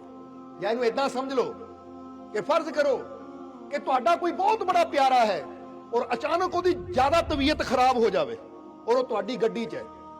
ਜਿੱਦਾਂ ਇੱਥੇ ਵੀ ਨੱਥੂ ਲਾਲ ਦੀ ਗੱਲ ਹੀ ਲੈ ਲਈਏ ਕਿ ਨੱਥੂ ਲਾਲ ਦੇ ਡੈਡੀ ਨੂੰ ਅਟੈਕ ਆਇਆ, ਉਹਨੇ ਆਪਣੀ ਸੀਟ ਦੀ ਗੱਡੀ ਦੇ ਪਿੱਛੇ ਸੀਟ ਤੇ ਲਟਾਇਆ ਔਰ ਡਰਾਈਵਿੰਗ ਸੀਟ ਤੇ ਬਹਿ ਕੇ ਗੱਡੀ ਤੋਰ ਲਈ ਹਸਪੀਟਲ ਦੀ ਤਰਫ। ਹੁਣ ਡੈਡੀ ਦੀ ਜਾਨ ਖਤਰੇ 'ਚ ਹੈ, ਅਟੈਕ ਆਇਆ ਹੋਇਆ ਹੈ ਔਰ ਨੱਥੂ ਲਾਲ ਜਾ ਰਿਹਾ ਹੈ ਹਸਪੀਟਲ ਨੂੰ ਲੈ ਕੇ। ਰਸਤੇ 'ਚ ਉਹਦੇ ਕੁਝ ਦੁਸ਼ਮਣ ਹੈ ਜਿਹੜੇ ਉਹਨੂੰ ਗਾਲਾਂ ਦੇ ਰਹੇ ਹੈ, ਤਾਂ ਹੁਣ ਨੱਥੂ ਲਾਲ ਕੀ ਕਰੇਗਾ? ਗੱਡੀ ਰੋਕੇਗਾ, ਗੱਡੀ 'ਚ ਉਤਰੇਗਾ, ਆਪਣੇ ਦੁਸ਼ਮਣਾਂ ਕੋਲ ਜਾਏਗਾ, ਉਹਨਾਂ ਨੂੰ ਗਾਲਾਂ ਦਾ ਜਵਾਬ ਦੇਗਾ ਜਾਂ ਨਹੀਂ? ਜਰਾ ਜਵਾਬ ਦਿਓ, ਤੁਹਾਨੂੰ ਕੀ ਕੋਈ ਸਵਾਲ ਜਵਾਬ ਵੀ ਕਰਨੇ ਕੀ ਜਵਾਬ ਦੇਗਾ ਉਹ ਕਿ ਮੇਰੇ ਦੁਸ਼ਮਣ ਗਾਲਾਂ ਕੱਢ ਰਹੇ, ਮੇਰਾ ਡੈਡੀ ਪਿੱਛੇ ਹਾਰਟ ਅਟੈਕ ਨਾਲ ਬਿਮਾਰ ਹੈ, ਪਰ ਮੈਂ ਪਹਿਲਾਂ ਗੱਡੀ ਰੋਕਾਂ, ਹਸਪੀਟਲ ਬਾਅਦ 'ਚੋਂ ਜਾਵਾਂਗਾ, ਪਹਿਲਾਂ ਇਹਨੂੰ ਮਜ਼ਾ ਚਖਾਵਾਂ? ਕਰੇਗਾ ਉਹ? ਨਹੀਂ, ਉਹ ਕਹਿਣਾ ਤੂੰ ਕੱਢੀ ਆ ਗਾਲ ਭਰਾਵਾ, ਮੇਰੇ ਡੈਡੀ ਦੀ ਜਾਨ ਜਾ ਰਹੀ ਹੈ, ਮੈਨੂੰ ਨਹੀਂ ਪਰਵਾਹ। ਫਿਰ ਅੱਗੇ ਤੁਰਿਆ, ਇੱਕ ਉਹਦਾ ਹੋਰ ਦੁਸ਼ਮਣ ਉਹਦੀ ਗੱਡੀ ਤੇ ਚਿੱਕੜ ਸੁੱਟ ਦਿੰਦਾ ਹੈ, ਯਾਨੀ ਗੱਡੀ ਦੇ ਉੱਪਰ ਚਿੱਕੜ ਸੁੱਟ ਦਿੰਦਾ ਹੈ, ਤਾਂ ਹੁਣ ਕੀ ਕਰੇਗਾ? ਗੱਡੀ ਰੋਕੇਗਾ, ਜਾ ਕੇ ਦੁਸ਼ਮਣ ਨਾਲ ਲੜੇਗਾ ਜਾਂ ਵਾਈਪਰ ਚਲਾਏਗਾ, ਪਾਣੀ ਮਾਰੇਗਾ? ਕੋਈ ਨਹੀਂ, ਡੈਡੀ ਦੀ ਜਾਨ ਖਤਰੇ 'ਚ ਹੈ। ਇਹ ਛੋਟੇ ਛੋਟੇ ਕੰਮਾਂ ਦੀ ਇਸ ਵੇਲੇ ਇਹਨਾਂ 'ਚ ਉਲਝਣ ਦਾ ਸਮਾਂ ਨਹੀਂ ਹੈ ਮੇਰੇ ਕੋਲ, ਉਹ ਮੇਰਾ ਬਾਪ ਮੁਸ਼ਕਿਲ 'ਚ ਹੈ। ਹੁਣ ਉੱਥੇ ਲੱਖ ਦੁਸ਼ਮਣ ਉਹਨੂੰ ਬੁਰਾ ਬੋਲਣ, ਗਾਲਾਂ ਕੱਢਣ, ਐਸੀ ਕਹਿੰਦੇ ਉਹਦੀ ਗੱਡੀ ਤੇ ਪੱਥਰ ਵੀ ਮਾਰਨ, ਉਹਦੇ ਸ਼ੀਸ਼ੇ ਵੀ ਤੋੜ ਦੇਣ, ਉਹਨੇ ਪਰਵਾਹ ਨਹੀਂ ਕਰਨੀ, ਕਿਉਂਕਿ ਉਹਨੂੰ ਪਤਾ ਹੈ ਜੇ ਮੈਂ 1 ਮਿੰਟ ਵੀ ਲੇਟ ਹੋ ਗਿਆ ਤਾਂ ਮੇਰੇ ਪੇ ਦੀ ਜਾਨ ਚਲੀ ਜਾਣੀ ਹੈ। ਉਹ ਹਰ ਚੀਜ਼ ਨੂੰ ਇਗਨੋਰ ਕਰਦਾ ਹੋਇਆ ਸਿੱਧਾ ਪਹੁੰਚ ਜਾਂਦਾ ਹੈ ਹਸਪੀਟਲ ਔਰ ਜਾ ਕੇ ਬਾਪ ਨੂੰ ਸਟ੍ਰੈਚਰ ਤੇ ਪਾ ਕੇ ਡਾਕਟਰਾਂ ਕੋਲ ਲੈ ਜਾਂਦਾ ਹੈ। ਡਾਕਟਰ ਕਹਿੰਦੇ ਹੈ ਕਿ ਤੁਸੀਂ ਟਾਈਮ ਸਿਰ ਆ ਗਏ, ਬਾਪ ਦੀ ਜਾਨ ਬਚ ਗਈ, ਜੇ 5 ਮਿੰਟ ਵੀ ਲੇਟ ਹੋ ਜਾਂਦੇ ਤਾਂ ਬਾਪ ਨਹੀਂ ਬਚਣਾ ਸੀ। ਤਾਂ ਉਸ ਲਈ ਨੱਥੂ ਲਾਲ ਨੂੰ ਖੁਸ਼ੀ ਹੋਈ, ਸ਼ੁਕਰ ਹੈ ਮੈਂ ਦੁਸ਼ਮਣਾਂ ਦੀ ਤਰਫ ਧਿਆਨ ਨਹੀਂ ਦਿੱਤਾ, ਜੇ ਮੈਂ ਦੁਸ਼ਮਣਾਂ ਦੀ ਤਰਫ ਧਿਆਨ ਦਿੰਦਾ 5 ਮਿੰਟ ਵੀ ਲੇਟ ਹੋ ਜਾਂਦਾ ਤਾਂ ਮੇਰਾ ਬਾਪ ਚਲਾ ਜਾਣਾ ਸੀ। ਸ਼ੁਕਰ ਹੈ ਕਿ ਮੈਂ ਦੁਸ਼ਮਣਾਂ ਦੀ ਪਰਵਾਹ ਨਹੀਂ ਕੀਤੀ, ਮੈਂ ਆਪਣੀ ਉਸ ਮੰਜ਼ਿਲ ਤੱਕ ਪਹੁੰਚ ਗਿਆ ਜੋ ਮੈਨੂੰ ਚਾਹੀਦੀ ਸੀ, ਮੇਰੇ ਬਾਪ ਦੀ ਜ਼ਿੰਦਗੀ। ਹੁਣ ਜ਼ਰਾ ਸੋਚੋ, ਇਹ ਕਹਾਣੀ ਕਿਉਂ ਸੁਣਾ ਰਹੇ ਹਾਂ? ਹੁਣ ਤੁਸੀਂ ਵੀ ਇਹੀ ਸਮਝ ਲਓ ਕਿ ਅਸੀਂ ਵੀ ਆਪਣੇ ਜੀਵਨ ਦੀ ਗੱਡੀ 'ਚ ਜਾ ਰਹੇ ਹਾਂ ਔਰ ਜਾ ਰਹੇ ਹਾਂ ਆਪਣੇ ਬਾਪ ਨੂੰ ਮਿਲਣ, ਪਰਮਾਤਮਾ ਨੂੰ ਮਿਲਣ, ਔਰ ਸਭ ਤੋਂ ਜ਼ਰੂਰੀ ਸਾਨੂੰ ਹੈ ਆਪਣੇ ਬਾਪ ਨੂੰ ਮਿਲਣਾ, ਨਾ ਕਿ ਆਂਢ ਕੀ ਕਹਿ ਰਿਹਾ, ਗੁਆਂਢ ਕੀ ਕਹਿ ਰਿਹਾ, ਫਲਾਨਾ ਬੰਦਾ ਕੀ ਕਹਿ ਰਿਹਾ, ਉਹ ਕੀ ਕਹਿ ਰਿਹਾ ਹੈ। ਨਹੀਂ, ਪਹਿਲਾਂ ਇਹਨੂੰ ਦੱਸਾਂ, ਰੱਬ ਦਾ ਨਾਮ ਬਾਅਦ ਚੋਂ ਲਵਾਂਗੇ, ਪਰਮਾਤਮਾ ਨੂੰ ਤਾਂ ਬਾਅਦ ਚੋਂ ਪਾਵਾਂਗੇ, ਪਰ ਪਹਿਲਾਂ ਇਹਨੂੰ ਜਵਾਬ ਦੇਵਾਂ ਇਹਦੀ ਗੱਲ ਦਾ, ਪਹਿਲਾਂ ਇਹਦੇ ਨਾਲ ਝਗੜਾ ਕਰਾਂ ਤਾਂ ਉਹ ਬੰਦੇ ਦੀ ਕੀ ਹੋਏਗੀ? ਮੂਰਖਤਾ। ਉਹ ਭਾਈ ਸਾਨੂੰ ਇਹ ਜ਼ਿੰਦਗੀ ਮਿਲੀ ਹੈ ਉਹ ਪਰਮਾਨੰਦ ਰੂਪੀ ਮੰਜ਼ਿਲ ਨੂੰ ਪ੍ਰਾਪਤ ਕਰਨ ਵਾਸਤੇ। ਜਿੱਦਾਂ ਹਾਥੀ ਦੇਖਿਆ ਨਾ, ਹਾਥੀ ਗਲੀ ਚ ਆਂਦਾ ਆਪਣੀ ਮਸਤੀ 'ਚ ਚੱਲਦਾ ਹੈ, ਗਲੀ 'ਚ ਕਿੰਨੇ ਕੁੱਤੇ ਭੌਂਕਦੇ ਆ ਪਰ ਹਾਥੀ ਪਰਵਾਹ ਨਹੀਂ ਕਰਦਾ, ਉਹ ਆਪਣੀ ਮਸਤੀ ਜਾਂਦਾ ਜਾਂਦਾ ਚਲਾ ਜਾਂਦਾ ਆਪਣੀ ਮੰਜ਼ਿਲ ਦੀ ਤਰਫ। ਉਹ ਕਹਿੰਦੇ ਇਸੇ ਤਰ੍ਹਾਂ ਇਹਨੂੰ ਕਹਿੰਦੇ ਨਾਮ ਦੀ ਮਸਤੀ, ਕਿ ਤੂੰ ਵੀ ਪ੍ਰਭੂ ਦੇ ਇਸ਼ਕ ਦੀ ਮਸਤੀ 'ਚ, ਉਹਦੇ ਪ੍ਰੇਮ ਦੀ ਮਸਤੀ 'ਚ ਇਦਾਂ ਮਸਤ ਹੋ ਜਾ ਕਿ ਤੈਨੂੰ ਕੋਈ ਗਾਲੀ ਦੇਵੇ, ਤੇਰਾ ਕੋਈ ਅਪਮਾਨ ਕਰੇ, ਤੂੰ ਸੋਚ ਇਹ ਆਪੇ ਬੋਲ ਕੇ ਚੁੱਪ ਹੋ ਜਾਣਗੇ, ਕਿਉਂਕਿ ਮੇਰੀ ਮੰਜ਼ਿਲ ਬਹੁਤ ਬੜੀ ਹੈ। ਇਹ ਛੋਟੀ ਛੋਟੀਆਂ ਗੱਲਾਂ 'ਚ ਉਲਝ ਕੇ ਆਪਣੀ ਮੰਜ਼ਿਲ ਨੂੰ ਮੈਂ ਗਵਾ ਸਕਦਾ, ਆਪਣੀ ਮੰਜ਼ਿਲ ਨੂੰ ਮੈਂ ਛੱਡ ਸਕਦਾ। ਉਸ ਲਈ ਬੰਦਾ ਆਪਣੇ ਟਾਰਗੇਟ ਤੇ ਨਜ਼ਰ ਰੱਖਦਾ ਹੈ।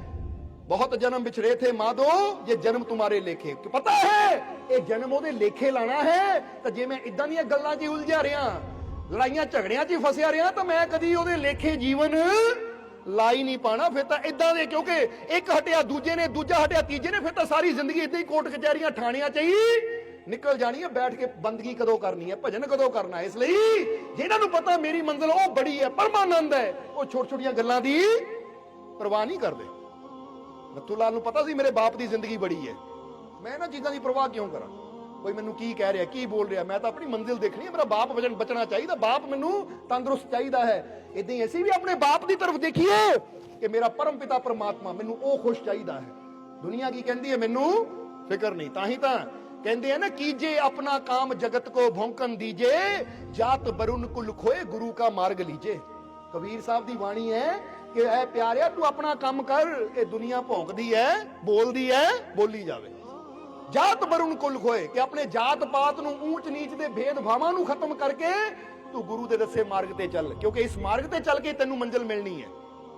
ਹੁਣ ਤੁਸੀਂ ਸਿਮਰਨ ਕਰਦੇ ਤੁਰੇ ਹੋ, ਫਰਜ਼ ਕਰੋ ਤੁਹਾਡੀ ਜ਼ੁਬਾਨ ਤੇ ਪ੍ਰਭੂ ਦਾ ਨਾਮ ਹੈ, ਪਰਮਾਤਮਾ ਦਾ ਨਾਮ ਹੈ, ਤੁਸੀਂ ਨਾਮ ਜਪਦੇ ਤੁਰੇ ਹੋ, ਤੁਹਾਨੂੰ ਪਤਾ ਹੈ ਕਿ ਇਹ ਉਹ ਮਾਰਗ ਹੈ ਜਿਹਨੇ ਮੈਨੂੰ ਪਰਮਾਤਮਾ ਤੱਕ ਪਹੁੰਚਾਣਾ ਹੈ। ਅਚਾਨਕ ਇੱਕ ਬੰਦਾ ਆਂਦਾ ਹੈ, ਤੁਹਾਨੂੰ ਗਾਲੀ ਦਿੰਦਾ ਹੈ, ਹੁਣ ਤੁਸੀਂ ਅਗਰ ਨਾਮ ਛੱਡ ਕੇ ਤੁਸੀਂ ਵੀ ਗਾਲੀ ਦੇਣੀ ਸ਼ੁਰੂ ਕਰ ਦਿੰਦੇ ਹੋ ਤਾਂ ਸਮਝ ਲਓ ਤੁਸੀਂ ਮਾਰਗ ਤੋਂ ਕੀ ਹੋ ਗਿਆ, ਭਟਕ ਗਏ। ਤੁਹਾਡੀ ਮੰਜ਼ਿਲ ਤਾਂ ਇੱਧਰ ਸੀ, ਤੁਸੀਂ ਤੁਰ ਕਿੱਧਰ ਪਏ, ਇਹ ਉੱਧਰ ਤੁਰ ਪਏ, ਤਾਂ ਜਿੰਨਾ ਉੱਧਰ ਨੂੰ ਜਾਓਗੇ ਉਨਾ ਆਪਣੀ ਅਸਲੀ ਮੰਜ਼ਿਲ ਤੋਂ ਕੀ ਹੋਏਗਾ, ਦੂਰ ਹੁੰਦੇ ਜਾਵਾਂਗੇ।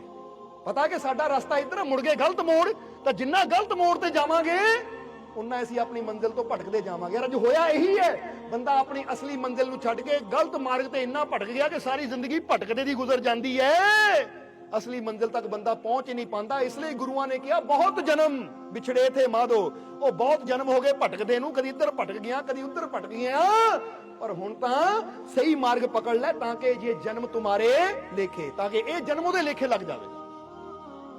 ਸੋ ਕਦੋਂ ਪਕੜਾਂਗੇ ਸਹੀ ਮਾਰਗ, ਇਹ ਨੇਕੀਆਂ ਦਾ ਮਾਰਗ, ਅੱਛਾਈਆਂ ਦਾ ਮਾਰਗ, ਇਹ ਪ੍ਰੇਮ ਦਾ ਮਾਰਗ ਸਾਨੂੰ ਪ੍ਰਭੂ ਤੱਕ ਲੈ ਕੇ ਜਾਂਦਾ ਹੈ। ਇਸ ਲਈ ਗੁਰੂ ਕਹਿੰਦੇ ਪ੍ਰੇਮ ਕਰ।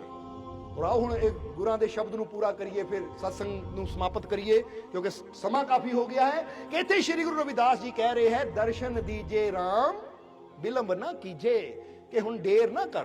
ਪਰ ਉਹਨੂੰ ਨਹੀਂ ਕਹਿ ਰਹੇ ਢੇਰ ਨਾ ਕਰ, ਫਿਰ ਯਾਦ ਦਿਲਾ ਦਈਏ ਤੁਹਾਨੂੰ ਕਹਿ ਰਹੇ ਢੇਰ ਨਾ ਕਰ, ਕਿਉਂਕਿ ਢੇਰੀ ਬੰਦੇ ਵੱਲੋਂ ਹੁੰਦੀ ਹੈ। ਸਿਮਰਨ ਕਰਨਾ ਬੰਦਾ ਭੁੱਲ ਜਾਂਦਾ ਹੈ, ਸੱਚ ਬੋਲਣਾ ਬੰਦਾ ਭੁੱਲ ਜਾਂਦਾ ਹੈ, ਦੀਨ ਦੁਖੀਆਂ ਦੀ ਸੇਵਾ ਕਰਨੀ ਬੰਦਾ ਭੁੱਲ ਜਾਂਦਾ ਹੈ, ਤੜਕੇ ਉੱਠਣਾ ਸਿਮਰਨ ਕਰਨਾ ਬੰਦਾ ਭੁੱਲ ਜਾਂਦਾ ਹੈ। ਬੰਦਾ ਤਾਂ ਲੱਗਾ ਹੋਇਆ ਆਪਣੇ, ਹੁਣ ਕੀ ਕਹੀਏ, ਐਸ਼ੋ ਆਰਾਮ ਮਸਤੀਆਂ ਵਿੱਚ ਲੱਗਾ ਹੈ, ਨਸ਼ਿਆਂ 'ਚ ਲੱਗੇ ਹੈ, ਕੋਈ ਵਿਸ਼ਿਆਂ 'ਚ ਲੱਗਾ ਹੈ, ਕੋਈ ਵਿਕਾਰਾਂ 'ਚ ਲੱਗਾ, ਕੋਈ ਬੁਰਾਈਆਂ 'ਚ ਲੱਗਾ ਹੈ।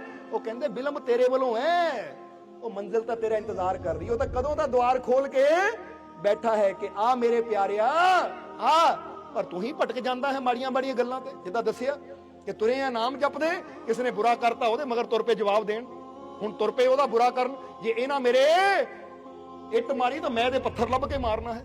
ਬੋਲੋ ਏਦਾਂ ਹੁੰਦੀ ਹੈ ਨਹੀਂ, ਇਹਨਾਂ ਇੰਨਾ ਕਿਹਾ ਤਾਂ ਮੈਂ ਇੰਨਾ ਸੁਣਾਣਾ ਹੈ। ਪਰ ਅਸੀਂ ਤੁਹਾਨੂੰ ਕਵਾਂਗੇ ਕਿ ਇੱਕ ਬਹੁਤ ਬੜਾ ਵਿਚਾਰਕ ਸੀ, ਉਹਨੇ ਇੱਕ ਗੱਲ ਕਹੀ ਹੈ ਕਿ ਜੇ ਕੋਈ ਤੁਹਾਡੇ ਪੱਥਰ ਮਾਰਦਾ ਹੈ ਤਾਂ ਤੁਸੀਂ ਉਹਦੇ ਇੱਟ ਨਾ ਮਾਰੋ, ਬਲਕਿ ਉਹਦੇ ਮਾਰੇ ਹੋਏ ਪੱਥਰ ਨੂੰ ਉਪਯੋਗ ਵਿੱਚ ਲਿਆਓ, ਉਹਦੇ ਨਾਲ ਆਪਣਾ ਘਰ ਬਣਾ ਲਓ।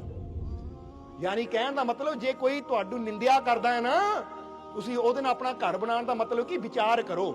ਫਰਜ਼ ਕਰੋ ਕਿਸੇ ਨੇ ਕਹਿਤਾ ਤੂੰ ਬੜਾ ਬੁਰਾ ਆਦਮੀ ਆ, ਅਸੀਂ ਕਹਿੰਦੇ ਤੂੰ ਮੈਨੂੰ ਬੁਰਾ ਕਿੱਦਾਂ ਕਿਹਾ, ਨਹੀਂ ਜਵਾਬ ਨਹੀਂ ਦੇਣਾ ਉਹਨੂੰ, ਕਿਉਂਕਿ ਅਸੀਂ ਦੋ ਗੱਲਾਂ ਕਰ ਸਕਦੇ ਹਾਂ। ਫਰਜ਼ ਕਰੋ ਕੋਈ ਸਾਨੂੰ ਕਹਿੰਦਾ ਤੂੰ ਬਹੁਤ ਬੁਰਾ, ਅਸੀਂ ਉਹਨੂੰ ਕਹਿੰਦੇ ਤੂੰ ਮੇਰੇ ਤੋਂ ਵੀ ਬੁਰਾ, ਤੂੰ ਆਹ ਬੁਰਾ, ਤੂੰ ਏਦਾਂ ਬੁਰਾ, ਤੇ ਅਸੀਂ ਦੂਜੇ ਪਾਸੇ ਕੀ ਕਰ ਸਕਦੇ ਹਾਂ, ਉਹਨੇ ਕਿਹਾ ਤੂੰ ਬਹੁਤ ਬੁਰਾ, ਅਸੀਂ ਬੈਠ ਕੇ ਵਿਚਾਰ ਕਰ ਸਕਦੇ ਹਾਂ ਕਿ ਉਹਨਾਂ ਮੈਨੂੰ ਬੁਰਾ ਕਿਉਂ ਕਿਹਾ, ਮੇਰੇ ਅੰਦਰ ਕਿਹੜੀ ਕਿਹੜੀ ਬੁਰਾਈ ਹੈ। ਅਗਰ ਉਹਨੇ ਮੈਨੂੰ ਬੁਰਾ ਕਿਹਾ ਹੈ ਤਾਂ ਇਹਦਾ ਮਤਲਬ ਮੈਂ ਆਪਣੇ ਆਪ ਨੂੰ ਚੈੱਕ ਕਰਾਂ ਕਿ ਮੇਰੇ ਅੰਦਰ ਕਿਹੜੀ ਕਿਹੜੀ ਬੁਰਾਈ ਹੈ। ਇਹਨੂੰ ਏਦਾਂ ਸਮਝ ਲਓ, ਘਰ ਵਾਲੀ ਖਾਣਾ ਲੈ ਕੇ ਆਂਦੀ ਹੈ, ਘਰ ਵਾਲਾ ਖਾਣਾ ਖਾਂਦਾ, ਕਹਿੰਦਾ ਦਾਲ ਬਹੁਤ ਬੁਰੀ, ਦਾਲ ਬੁਰੀ ਬਣੀ ਹੈ, ਬੁਰੀ ਮਤਲਬ ਇਹ 'ਚ ਕਿੰਨੀਆਂ ਕਮੀਆਂ ਹੈ, ਤਾਂ ਘਰ ਵਾਲੀ ਲੜ ਪਵੇ ਘਰ ਵਾਲੇ ਨਾਲ, ਤੁਹਾਨੂੰ ਤਾਂ ਖਾਣੀ ਨਹੀਂ ਆਂਦੀ, ਤੁਹਾਨੂੰ ਤਾਂ ਬਣਾ ਕੇ ਚੀਜ਼ ਦੇਣ ਦਾ ਫਾਇਦਾ ਹੀ ਨਹੀਂ ਹੈ, ਤੁਸੀਂ ਤਾਂ ਹਰ ਚੀਜ਼ 'ਚ ਨੁਕਸ ਹੀ ਕੱਢਦੇ ਹੋ। ਪਰ ਅਸੀਂ ਕਹਿੰਦੇ ਇਹਦੇ ਨਾਲੋਂ ਚੰਗਾ ਸੀ ਘਰ ਵਾਲੀ ਦਾਲ ਨੂੰ ਅੰਦਰ ਲਿਜਾਂਦੀ, ਆਪ ਖਾ ਕੇ ਦੇਖਦੀ, ਚੈੱਕ ਕਰਦੀ ਕਮੀ ਕੀ ਹੈ, ਮਿਰਚ ਜ਼ਿਆਦੇ ਹੈ, ਮਿਰਚ ਘੱਟ ਹੈ, ਲੂਣ ਜ਼ਿਆਦੇ ਹੈ, ਲੂਣ ਘੱਟ ਹੈ, ਮਸਾਲਾ ਪੈ ਗਿਆ, ਕੀ ਹੈ ਗੜਬੜ ਕੀ ਹੈ। ਫਿਰ ਜੇ ਉਹਨੂੰ ਸਮਝ ਆ ਜਾਵੇ ਆਹ ਗੜਬੜ ਹੈ, ਤਾਂ ਜ਼ਰਾ ਸੋਚੋ, ਜੇ ਗੜਬੜ ਦਾ ਪਤਾ ਲੱਗ ਗਿਆ ਉਹ ਗੜਬੜ ਦੂਰ ਕੀਤੀ ਜਾ ਸਕਦੀ ਹੈ। ਅਗਲੀ ਵਾਰ ਨੂੰ ਜਦੋਂ ਚੀਜ਼ ਬਣੇਗੀ ਅੱਛੀ ਬਣੇਗੀ, ਔਰ ਜਦੋਂ ਚੀਜ਼ ਅੱਛੀ ਹੋਏਗੀ ਤਾਂ ਤਾਰੀਫ ਵੀ ਜ਼ਰੂਰ ਮਿਲੇਗੀ। ਪਰ ਅੱਜ ਹੁੰਦਾ ਕੀ ਹੈ, ਬੰਦਾ ਆਪਣੀ ਗੜਬੜ ਨੂੰ ਦੇਖਣ ਦੀ ਕੋਸ਼ਿਸ਼ ਨਹੀਂ ਕਰਦਾ, ਬੰਦਾ ਹਮੇਸ਼ਾ ਦੂਜੇ ਨੂੰ ਕਹਿੰਦਾ ਤੈਨੂੰ ਹੀ ਅਕਲ ਹੈ ਨਹੀਂ, ਤੈਨੂੰ ਹੀ ਸਮਝ ਹੈ ਨਹੀਂ, ਉਹ ਆਪਣੀ ਕਮੀ ਨਹੀਂ ਦੇਖਣ ਦੀ ਕੋਸ਼ਿਸ਼ ਕਰਦਾ, ਉਹ ਉਲਟਾ ਅਗਲੇ ਨੂੰ 10 ਗੱਲਾਂ ਵਾਧੂ ਸੁਣਾਉਂਦਾ ਹੈ ਕਿ ਤੇਰੇ ਅੰਦਰ ਆਹ ਕਮੀ ਹੈ। ਅਸੀਂ ਕਵਾਂਗੇ ਜੇ ਤੁਹਾਨੂੰ ਕੋਈ ਕਵੇ ਨਾ ਤੂੰ ਝੂਠਾ ਹੈ, ਉਹਨੂੰ ਗੁੱਸਾ ਨਾ ਕਰੋ, ਬਲਕਿ ਆਪਣੇ ਆਪ ਤੇ ਵਿਚਾਰ ਕਰੋ, ਨਾ ਮੈਨੂੰ ਝੂਠਾ ਕਿਉਂ ਕਿਹਾ, ਕਿੱਥੇ ਮੈਂ ਇਹਦੇ ਨਾਲ ਝੂਠ ਬੋਲਿਆ, ਕਿੱਥੇ ਮੈਂ ਇਹਦੇ ਨਾਲ ਗਲਤ ਕੀਤਾ, ਕਿਉਂਕਿ ਜੇ ਮੈਂ ਨਾ ਕੀਤਾ ਤਾਂ ਹੀ ਇਹ ਬੋਲ ਰਿਹਾ ਹੈ। ਤਾਂ ਹੁਣ ਜੇ ਇਹ ਮੈਨੂੰ ਕਹਿ ਰਿਹਾ ਝੂਠਾ, ਤਾਂ ਕੋਈ ਨਹੀਂ, ਮੈਂ ਆਪਣੇ ਆਪ ਨੂੰ ਚੈੱਕ ਕਰਾਂ, ਤਾਂ ਜੇ ਮੇਰੇ ਅੰਦਰ ਇੱਕ ਕਮੀ ਹੈ, ਇਹ ਕਮੀ ਨੂੰ ਦੂਰ ਕਰਾਂ, ਇਹ ਝੂਠ ਨੂੰ ਛੱਡਾਂ, ਤਾਂ ਕਿ ਅਗਲੀ ਵਾਰ ਨੂੰ ਇਹਨੂੰ ਕਹਿਣ ਦਾ ਮੌਕਾ ਨਾ ਮਿਲੇ। ਉਹ ਚ ਸੁਧਾਰ ਕਿਹਦਾ ਹੋਇਆ ਸੋਚੋ, ਉਹ ਚ ਸੁਧਾਰ ਸਾਡਾ ਹੋ ਗਿਆ, ਸਾਡੀ ਕਮੀ ਦੂਰ ਹੋ ਗਈ, ਅਸੀਂ ਉਹਦੀ ਇੱਟ ਨੂੰ ਵੀ ਆਪਣੇ ਜੀਵਨ ਦਾ ਹਿੱਸਾ ਬਣਾ ਲਿਆ, ਯਾਨੀ ਆਪਣੇ ਜੀਵਨ ਨੂੰ ਕਾਮਯਾਬ ਕਰਨ ਵਾਸਤੇ ਉਪਯੋਗ ਲੈ ਲਿਆ। ਤਾਂ ਜੇ ਅਸੀਂ ਉਹਨੂੰ 10 ਸੁਣਾ ਦਈਏ ਤਾਂ ਫਿਰ ਤਾਂ ਸਾਡੀ ਕਮੀ ਤਾਂ ਉੱਥੇ ਦੀ ਉੱਥੇ ਰਹੀ, ਉਲਟਾ ਅਸੀਂ ਹੋਰ ਜ਼ਿਆਦਾ ਬੁਰਾਈਆਂ ਨਾਲ ਭਰ ਗਏ, ਹੋਰ ਜ਼ਿਆਦਾ ਕਮੀਆਂ ਨਾਲ ਭਰ ਗਏ, ਕਿਉਂਕਿ ਪਹਿਲਾਂ ਤਾਂ ਝੂਠੇ ਸੀ, ਪਹਿਲਾਂ ਤਾਂ ਬੁਰੇ ਸੀ, ਹੁਣ ਗਾਲੀ ਗਲੋਚ ਕਰਕੇ ਹੋਰ ਵੀ ਜ਼ੁਬਾਨ ਨੂੰ ਗੰਦਾ ਕਰ ਲਿਆ, ਉਹਦੇ ਨਾਲ ਸਾਡੀ ਬੁਰਾਈ ਹੋਰ ਵੱਧ ਗਈ। ਔਰ ਐਸੀ ਜੀਵਨ 'ਚ ਜੇ ਬੁਰਾਈਆਂ ਹੀ ਵਧਾਈ ਜਾਵਾਂਗੇ ਤਾਂ ਕਦੀ ਆਪਣੇ ਮਾਲਿਕ ਤੱਕ ਨਹੀਂ ਪਹੁੰਚ ਪਾਵਾਂਗੇ। ਜੇ ਆਪਣੇ ਜੀਵਨ ਦੀਆਂ ਬੁਰਾਈਆਂ ਨੂੰ ਜਾਣ ਕੇ ਉਹਨਾਂ ਨੂੰ ਖਤਮ ਕਰਾਂਗੇ ਤਾਂ ਫਿਰ ਸਾਡੇ ਜੀਵਨ 'ਚ ਖੁਸ਼ੀਆਂ ਆ ਸਕਦੀਆਂ ਹੈ। ਇਸ ਲਈ ਵਿਲੰਬ ਨਾ ਕੀਜੇ, ਤੁਸੀਂ ਵਿਲੰਬ ਨਾ ਕਰੋ, ਇਹ ਜ਼ਿੰਦਗੀ ਦਾ ਕੋਈ ਭਰੋਸਾ ਨਹੀਂ। ਪਹਿਲੇ ਹੀ ਬਹੁਤ ਜਨਮ ਵਿਛੜੇ, ਪਹਿਲੇ ਹੀ ਬਹੁਤ ਜਨਮ ਹੋ ਗਏ ਵਿਛੋੜੇ ਨੂੰ, ਪਰ ਹੁਣ ਕਰੋ ਏਦਾਂ ਦਾ ਕੁਛ, ਇਹ ਜਨਮ ਤੁਮਾਰੇ ਲੇਖੇ। दर्शन दीजे राम दर्शन दीजे विलंब ना कीजे, दर्शन तोरा जीवन मोरा बिन दर्शन की भी जीवे चकोरा। ਉਹ ਕਹਿੰਦੇ ਇਦਾਂ ਦੀ ਪ੍ਰੀਤ ਤੇਰੇ ਅੰਦਰ ਹੋਵੇ ਜਿੱਦਾਂ ਚਕੋਰ ਦੇ ਅੰਦਰ ਚੰਦ ਦੀ, ਚਕੋਰ ਨੂੰ ਚੰਦਰਮੇ ਨੂੰ ਦੇਖੇ ਤੋਂ ਬਿਨਾ ਚੈਨ ਨਹੀਂ ਆਂਦੀ, ਇਦਾਂ ਦਾ ਪ੍ਰੇਮ ਤੇਰੇ ਅੰਦਰ ਹੋਵੇ ਕਿ ਆ ਪ੍ਰਭੂ ਜਿੱਦਾਂ ਇੱਕ ਚਕੋਰ ਚੰਦ ਤੋਂ ਬਿਨਾ ਨਹੀਂ ਜੀ ਸਕਦਾ, ਮੈਂ ਵੀ ਤੇਰੇ ਦਰਸ਼ਨਾਂ ਤੋਂ ਬਿਨਾ ਨਹੀਂ ਜੀ ਸਕਦਾ। ਇਦਾਂ ਦਾ ਪ੍ਰੇਮ, ਇਦਾਂ ਦੀ ਤੜਫ ਤੇਰੇ ਅੰਦਰ ਹੋਣੀ ਚਾਹੀਦੀ ਹੈ। दर्शन तोरा जीवन मोरा बिन दर्शन किब जीवे चकोरा, कि हुण तां तेरा दर्शन ही मेरी जिंदगी है। क्योंकि बंदा कहंदा मैनू जीण वास्ते ओहदा साथ चाहिदा है, मैनू जीण वास्ते आ चीज चाहिदी है, मैनू जीण वास्ते ਉਹ ਚੀਜ਼ ਚਾਹੀਦੀ ਹੈ। ਜਿੱਦਾਂ ਤੁਸੀਂ ਕਈ ਵਾਰ ਦੇਖਿਆ ਨਾ, ਕਿਸ ਦਾ ਮਕਾਨ ਨੂੰ ਕੁਝ ਹੋ ਜਾਵੇ, ਮੈਂ ਤਾਂ ਮਰ ਗਿਆ, ਮੇਰਾ ਮਕਾਨ ਚਲਾ ਗਿਆ, ਕਿਸ ਦੀ ਗੱਡੀ ਨੂੰ ਕੁਝ ਹੋ, ਮੇਰੀ ਤਾਂ ਗੱਡੀ ਚਲੀ ਗਈ, ਮੈਂ ਤਾਂ ਮਰ ਗਿਆ। ਬੰਦਾ ਆਪਣੇ ਆਪ ਨੂੰ ਕਿੰਨੀਆਂ ਚੀਜ਼ਾਂ ਨਾਲ, ਹਾਏ ਆ ਚੀਜ਼ ਚਲੀ ਗਈ ਮਰ ਗਿਆ, ਉਹ ਚੀਜ਼ ਚਲੀ ਗਈ ਮਰ ਗਿਆ, ਉਹ ਦੁਨੀਆ ਵਾਸਤੇ ਐਵੇਂ ਮਰੀ ਜਾਂਦਾ ਆ। ਤੇਰੇ ਅੰਦਰ ਤਾਂ ਇਹ ਹੋਣੀ ਚਾਹੀਦੀ ਹੈ ਕਿ ਬੇਸ਼ੱਕ ਦੁਨੀਆ ਚਲੀ ਜਾਵੇ ਮੈਨੂੰ ਪਰਵਾਹ ਨਹੀਂ। ਜਿੱਦਾਂ ਅਸੀਂ ਇੱਕ ਕਹਾਣੀ ਦੱਸੀ ਦੀ ਨਾ, ਕਿ ਇੱਕ ਬੰਦੇ ਦੇ ਘਰ ਨੂੰ ਅੱਗ ਲੱਗ ਗਈ, ਸਭ ਕੁਝ ਸੜ ਗਿਆ, ਸਾਰੇ ਕਹਿ ਰਹੇ ਹੈ ਉਹ ਤੇਰਾ ਬਹੁਤ ਨੁਕਸਾਨ ਹੋ ਗਿਆ, ਤੂੰ ਤਾਂ ਲੁੱਟਿਆ ਗਿਆ, ਤੂੰ ਤਾਂ ਮਰ ਗਿਆ, ਤੇਰਾ ਤਾਂ ਸਭ ਕੁਝ ਬਰਬਾਦ ਹੋ ਗਿਆ। ਔਰ ਉਹ ਆਪਣੇ ਦਿਲ ਤੇ ਹੱਥ ਰੱਖ ਕੇ ਬੈਠਾ ਹੈ ਦੁਖੀ ਹੋ ਕੇ। ਜਦ ਨੂੰ ਉਹਦਾ ਗੁਰੂ ਆਇਆ, ਗੁਰੂ ਨੇ ਆ ਕੇ ਪੁੱਛਿਆ, ਬੇਟਾ ਕੀ ਗੱਲ ਹੋਈ? ਕਹਿੰਦਾ ਜੀ ਅੱਗ ਲੱਗ ਗਈ ਸਤਿਗੁਰੂ। ਕਹਿੰਦੇ ਕੀ ਕੀ ਸੜਿਆ? ਉਹ ਕਹਿੰਦਾ ਜੀ ਸਭ ਕੁਝ ਸੜ ਗਿਆ। ਕਹਿੰਦੇ ਤੂੰ ਠੀਕ ਹੈ? ਕਹਿੰਦਾ ਜੀ ਮੈਂ ਠੀਕ ਹਾਂ। ਉਹਨਾਂ ਨੇ ਫਿਰ ਸਿਰ ਤੇ ਹੱਥ ਰੱਖਿਆ, ਕਹਿੰਦੇ ਫਿਰ ਕੁਝ ਨਹੀਂ ਸੜਿਆ, ਜੇ ਤੂੰ ਠੀਕ ਹੈ ਤਾਂ ਕੁਝ ਨਹੀਂ ਸੜਿਆ, ਅਸੀਂ ਤੇਰੇ ਨਾਲ ਆ, ਇਸ ਤੋਂ ਵੀ ਅੱਛਾ ਬਣ ਸਕਦਾ ਹੈ। ਜੇ ਬੰਦੇ ਨੂੰ ਕੁਝ ਹੋ ਜਾਵੇ ਉਹ ਦੁਬਾਰਾ ਨਹੀਂ ਠੀਕ ਹੁੰਦਾ, ਪਰ ਜੇ ਬੰਦਾ ਠੀਕ ਹੈ ਨਾ ਤਾਂ ਬੰਦਾ ਸਭ ਕੁਝ ਠੀਕ ਕਰ ਸਕਦਾ ਹੈ। ਅੱਜ ਬੰਦਾ ਇਹ ਸੱਚਾਈ ਨਹੀਂ ਸਮਝਦਾ, ਬੰਦਾ ਕਹਿੰਦਾ ਹਾਏ ਮੇਰੀ ਆਹ ਚੀਜ਼ ਨੂੰ ਕੁਝ ਹੋ ਗਿਆ, ਮੈਂ ਮਰ ਜਾਣਾ, ਔਰ ਕਈ ਮਰੀ ਜਾਂਦੇ, ਖੁਦਕੁਸ਼ੀ ਕਰ ਲੈਂਦੇ। ਬੰਦਾ ਇਹ ਨਹੀਂ ਸੋਚਦਾ ਚੀਜ਼ਾਂ ਬੜੀਆਂ ਨਹੀਂ ਹੈ, ਜ਼ਿੰਦਗੀ ਬੜੀ ਹੈ। ਇਸ ਲਈ ਸਾਡੇ ਅੰਦਰੋਂ ਕੀ ਆਵੇ, ਇਹ ਤਾਂ ਬਹੁਤ ਕਰ ਲਿਆ, ਮੈਂ ਇਹਦੇ ਬਿਨਾ ਮਰ ਜਾਣਾ, ਉਹਦੇ ਬਿਨਾ ਮਰ ਜਾਣਾ। ਗੁਰੂ ਕਹਿੰਦੇ ਨਹੀਂ, ਪ੍ਰੇਮ ਹੋਵੇ ਤਾਂ ਉਸ ਮਾਲਿਕ ਦੇ ਨਾਲ ਕਹੇ ਪ੍ਰਭੂ ਜੇ ਤੂੰ ਨਾ ਮਿਲਿਆ ਫਿਰ ਮੈਂ ਮਰਨਾ ਹੈ, ਕਿਉਂਕਿ ਤੇਰੇ ਤੋਂ ਬਿਨਾ ਕਾਹਦੀ ਜ਼ਿੰਦਗੀ, ਤੇਰੇ ਤੋਂ ਬਿਨਾ ਕਾਹਦਾ ਜੀਵਨ। ਦਰਸ਼ਨ ਤੋਰਾ ਜੀਵਨ ਮੋਰਾ ਬਿਨ ਦਰਸ਼ਨ ਕੀ ਜੀਵੇ ਚਕੋਰਾ, ਕਿ ਮੈਂ ਹੁਣ ਤੇਰੇ ਤੋਂ ਬਿਨਾ ਨਹੀਂ ਜੀ ਸਕਦਾ। ਇਸ ਲਈ ਉਹ ਕਹਿੰਦੇ ਮਾਧੋ ਸਤਗੁਰ ਸਭ ਜਗ ਚੇਲਾ, ਅਬ ਕੇ ਵਿਛੜਤ ਮਿਲਨ ਦੁਹੇਲਾ। ਜਰਾ ਸਮਝੋ ਸਾਰੇ ਜੀ ਕਿ ਉਹੀ ਹੈ ਸਤਿਗੁਰ, ਸਾਰੇ ਜਗਤ ਦਾ, ਸਾਰੇ ਜਗਤ ਨੂੰ ਚਲਾਉਣ ਵਾਲਾ, ਸਾਰੇ ਜਗ ਨੂੰ ਰਸਤਾ ਦਿਖਾਉਣ ਵਾਲਾ। ਔਰ ਕਹਿੰਦੇ ਸਾਰਾ ਜਗਤ ਚੇਲਾ। ਇਹ ਵੀ ਗੱਲ ਬੜੀ ਸਮਝਣ ਵਾਲੀ ਹੈ ਕਿ ਅਗਰ ਇਨਸਾਨ ਥੋੜਾ ਜਿਹਾ ਵਿਚਾਰ ਕਰੇ ਤਾਂ ਸਤਿਗੁਰ ਦਾ ਮਤਲਬ ਜਿੱਥੋਂ ਸਾਨੂੰ ਗਿਆਨ ਮਿਲਦਾ ਹੈ, ਮਾਰਗ ਮਿਲਦਾ ਹੈ। ਤਾਂ ਜੇ ਦੇਖਿਆ ਜਾਵੇ ਤਾਂ ਪ੍ਰਮਾਤਮਾ ਇਹ ਕੁਦਰਤ ਦੇ ਜ਼ਰੀਏ ਸਾਨੂੰ ਹਰ ਚੀਜ਼ ਵਿੱਚੋਂ ਗਿਆਨ ਹੀ ਤਾਂ ਦੇ ਰਿਹਾ ਹੈ। ਅਸੀਂ ਫੁੱਲਾਂ ਚੋਂ ਗਿਆਨ ਲੈ ਸਕਦੇ ਹਾਂ, ਅਸੀਂ ਚੜ੍ਹਦੇ ਹੋਏ ਸੂਰਜ ਤੋਂ ਗਿਆਨ ਲੈ ਸਕਦੇ ਹਾਂ, ਅਸੀਂ ਚਿੜੀਆਂ ਕਾਵਾਂ ਤੋਂ ਗਿਆਨ ਲੈ ਸਕਦੇ ਹਾਂ, ਪਸ਼ੂ ਪੰਛੀਆਂ ਤੋਂ ਗਿਆਨ ਲੈ ਸਕਦੇ ਹਾਂ, ਹਰ ਚੀਜ਼ ਤੋਂ ਗਿਆਨ ਲੈ ਸਕਦੇ ਹਾਂ ਅਸੀਂ। ਹੁਣ ਬੰਦਾ ਕਹੇਗਾ ਕਿੱਦਾਂ? ਹੁਣ ਅਸੀਂ ਤੁਹਾਨੂੰ ਕਹਾਂਗੇ ਜੇ ਪ੍ਰੇਮ ਨੂੰ ਸਮਝਣਾ ਹੈ ਨਾ, ਜੇ ਪ੍ਰੇਮ ਨੂੰ ਸਮਝਣਾ ਹੈ ਤਾਂ ਤੁਹਾਨੂੰ ਕਿਸੇ ਹੋਰ ਕੋਲੋਂ ਸਮਝਣ ਦੀ ਲੋੜ ਨਹੀਂ। ਤੁਸੀਂ ਪ੍ਰੇਮ ਪਤਾ ਅਗਰ ਸਮਝਣ ਦੀ ਕਲਾ ਹੋਵੇ ਤਾਂ ਅਸੀਂ ਪ੍ਰੇਮ ਇੱਕ ਕੁੱਕਰ ਤੋਂ ਵੀ ਸਮਝ ਸਕਦੇ ਹਾਂ, ਇੱਕ ਕੁੱਕਰ ਯਾਨੀ ਕੁੱਤੇ ਤੋਂ ਵੀ ਸਮਝ ਸਕਦੇ ਹਾਂ। ਕਦੀ ਦੇਖੋ ਘਰ ਦੇ ਵਿੱਚ ਤੁਸੀਂ ਕੁੱਤਾ ਰੱਖਿਆ ਹੈ ਤਾਂ ਜਦੋਂ ਤੁਸੀਂ ਘਰ ਜਾਂਦੇ ਹੋ ਤਾਂ ਤੁਹਾਨੂੰ ਦੇਖ ਕੇ ਕਿੱਦਾਂ ਪੂਛ ਹਿਲਾਉਂਦਾ ਹੈ, ਤੁਹਾਡੇ ਪੈਰਾਂ ਨੂੰ ਚੜਦਾ, ਛਾਲਾਂ ਮਾਰਦਾ ਤੁਹਾਡੇ ਤੇ ਚੜਨ ਨੂੰ। ਹੁਣ ਜਰਾ ਸੋਚੋ ਕਿ ਉਹਨੇ ਨਾ ਤਾਂ ਕੋਈ ਲੋਟਰੀ ਜਿੱਤਣੀ ਹੈ ਤੁਹਾਡੇ ਕੋਲੋਂ, ਨਾ ਉਹਨੂੰ ਤੁਹਾਡੇ ਨਾਲ ਕੋਈ ਸਵਾਰਥ ਹੈ ਕਿ ਮੈਨੂੰ ਕੋਈ ਚੀਜ਼ ਮਿਲੇ, ਨਾ ਉਹਨਾਂ ਕੋਈ ਸ਼ਾਦੀ ਕਰਨੀ ਹੈ ਤੁਹਾਡੇ ਨਾਲ ਕਿ ਇਹ ਵੀ ਇਹਨੂੰ ਪ੍ਰੇਮ ਪ੍ਰਗਟ ਕਰਾਂ, ਮੇਰੇ ਨਾਲ ਕੋਈ ਸ਼ਾਦੀ ਕਰੇਗਾ ਜਾਂ ਮੈਨੂੰ ਕੋਈ ਇਨਾਮ ਦੇਗਾ। ਨਹੀਂ, ਉਹਦੇ ਅੰਦਰ ਪ੍ਰੇਮ ਹੈ। ਉਹ ਪ੍ਰੇਮ ਕਰਕੇ ਤੁਹਾਨੂੰ ਮਿਲਣ ਦੀ ਕੋਸ਼ਿਸ਼ ਕਰਦਾ ਹੈ, ਤੁਹਾਡੇ ਤੇ ਚੜ੍ਹਨ ਦੀ ਯਾਨੀ ਪੈਰ ਚੱਟਣ ਦੀ ਕੋਸ਼ਿਸ਼ ਕਰਦਾ ਹੈ ਕਿ ਤੁਸੀਂ ਉਹਨੂੰ ਗੱਲ ਨਾ ਲਾ ਲਵੋ। ਔਰ ਇੱਕ ਗੱਲ ਦੱਸਾਂਗੇ ਕਿ ਕੁੱਤਾ ਹੀ ਇੱਕ ਐਸਾ ਪ੍ਰਾਣੀ ਹੈ, ਜਰਾ ਗੌਰ ਕਰਨਾ, ਕੁੱਤਾ ਹੀ ਇੱਕ ਐਸਾ ਪ੍ਰਾਣੀ ਹੈ ਜਿਹਨੂੰ ਇਨਸਾਨ ਪ੍ਰੇਮ ਦੀ ਵਜ੍ਹਾ ਨਾਲ ਪਾਲਦਾ ਹੈ। ਇਸ ਲਈ ਕੁੱਤਾ ਵੀ ਆਪਣੇ ਮਾਲਿਕ ਨੂੰ ਪ੍ਰੇਮ ਕਰਦਾ ਹੈ। ਤੁਸੀਂ ਗਾਂ ਪਾਲਦੇ ਹੋ ਦੁੱਧ ਦੀ ਖਾਤਰ, ਜੇ ਗਾਂ ਦੁੱਧ ਦੇਣਾ ਬੰਦ ਕਰ ਦੇਵੇ ਚੱਕ ਕੇ ਤੁਸੀਂ ਜੰਗਲ 'ਚ ਛੱਡ ਦਿੰਦੇ ਹੋ। ਬੋਲੋ ਸਮਝਦੇ ਹੋ ਕਿ ਨਹੀਂ? ਮੁਰਗੀ ਪਾਲਦੇ ਹੋ ਤੁਸੀਂ ਅੰਡੇ ਦੀ ਖਾਤਰ, ਮੁਰਗੀ ਅੰਡੇ ਦੇਣਾ ਬੰਦ ਕਰ ਦੇਵੇ ਕਸਾਈ ਨੂੰ ਦੇ ਦਿੰਦੇ ਹੋ ਤੁਸੀਂ। ਔਰ ਤੁਸੀਂ ਤੋਤਾ ਵੀ ਘਰ 'ਚ ਪਾਲਦੇ ਹੋ ਨਾ, ਤਾਂ ਉਹ ਵੀ ਪਾਲਦੇ ਹੋ। ਤੋਤਾ ਬੋਲਣ ਵਾਲਾ ਹੋਵੇ ਤਾਂ ਪਿੰਜਰੇ 'ਚ ਰੱਖਣਾ, ਜੇ ਬੋਲਣ ਵਾਲਾ ਹੈ ਨਹੀਂ ਤਾਂ ਸਾਡੇ ਕਿਸ ਕੰਮ ਦਾ, ਉਡਾ ਦਿਓ ਇਹਨੂੰ। ਪਰ ਕੂਕਰ ਇੱਕ ਐਸਾ ਜਿਹਨੂੰ ਪ੍ਰੇਮ ਦੀ ਵਜ੍ਹਾ ਨਾਲ ਪਾਲਦੇ ਆ ਅਸੀਂ। ਇਸ ਲਈ ਬੁੱਲੇ ਸ਼ਾਹ ਨੇ ਕਿਹਾ, ਬੁੱਲਿਆ ਕੁੱਤੇ ਤੇ ਤੋਂ ਉੱਤੇ। ਇਸ ਲਈ ਉਹਨਾਂ ਨੇ ਕਿਹਾ, ਉੱਠ ਬੁੱਲਿਆ ਹੁਣ ਯਾਰ ਮਨਾ ਲੈ, ਨਹੀਂ ਤੇ ਬਾਜੀ ਲੈ ਗਏ ਕੁੱਤੇ ਤੇ ਤੋਂ ਉੱਤੇ। ਉਹ ਕਹਿੰਦੇ ਯਾਰ ਮਨਾ ਲੈ, ਆਪਣੇ ਯਾਰ ਨਾਲ ਪ੍ਰੇਮ ਕਰਕੇ, ਆਪਣੇ ਯਾਰ ਦੇ ਨਾਲ ਪ੍ਰੇਮ ਕਰਕੇ, ਆਪਣੇ ਯਾਰ ਦੇ ਦਰ ਤੇ ਸਿਰ ਰੱਖ ਕੇ ਉਹ ਮਨਾ ਲੈ ਆਪਣੇ ਯਾਰ ਨੂੰ। ਕਿਉਂਕਿ ਹਰ ਚੀਜ਼ ਤੈਨੂੰ ਗਿਆਨ ਦੇ ਰਹੀ ਹੈ, ਪਰ ਗਿਆਨ ਲੈਣ ਦੀ ਸਮਝ ਹੋਣੀ ਚਾਹੀਦੀ ਹੈ ਤੇਰੇ ਕੋਲ।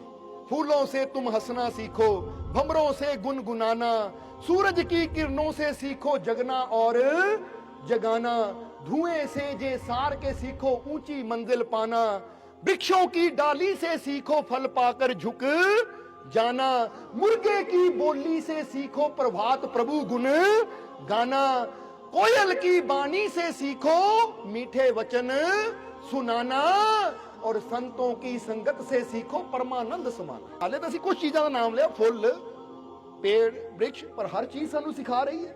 जे हुण ये जो शब्द बोलिया ना, ਇਹਦੀ भी ਅਸੀਂ अगर व्याख्या करिए ਤਾਂ टाइम बहुत लग जाना है, पर ਇਹਦੀ व्याख्या भी बड़ी प्यारी है। इस दिन फिर मौका मिले ਇਹਦੀ भी करांगे, पर ਇੱਥੇ ਤਾਂ ਇਹੀ ਦੱਸਾਂਗੇ कि माधो सतगुर सब जग चेला। ਉਹ ਕਹਿੰਦੇ ਉਹ ਜਿਹੜਾ ਸਤਗੁਰ ਹੈ ਨਾ, ਉਹ ਸਾਨੂੰ ਹਰ ਜਗ੍ਹਾ 'ਚ ਗਿਆਨ ਦੇ ਰਿਹਾ ਹੈ, ਉਹ ਸਾਨੂੰ ਰਸਤਾ ਦਿਖਾ ਰਿਹਾ ਹੈ। ਐ ਪਿਆਰਿਆ ਤੂੰ ਸਮਝ, ਉਹਨੂੰ ਸਮਝ ਕੇ ਹੀ ਤੂੰ ਆਪਣੇ ਉਹ ਮਕਾਮ ਨੂੰ, ਆਪਣੀ ਮੰਜ਼ਿਲ ਨੂੰ, ਆਪਣੇ ਪ੍ਰਭੂ ਨੂੰ ਪਾ ਸਕਦਾ ਹੈ। ਹੁਣ ਅੰਤਿਮ ਵਚਨਾਂ 'ਚ ਗੁਰੂਆਂ ਨੇ ਕਿਹਾ ਕਿ ਧਨ ਜੋਬਨ ਕੀ ਝੂਠੀ ਆਸ਼ਾ, ਸਤ ਸਤ ਭਾਖੇ ਰਵਿਦਾਸਾ।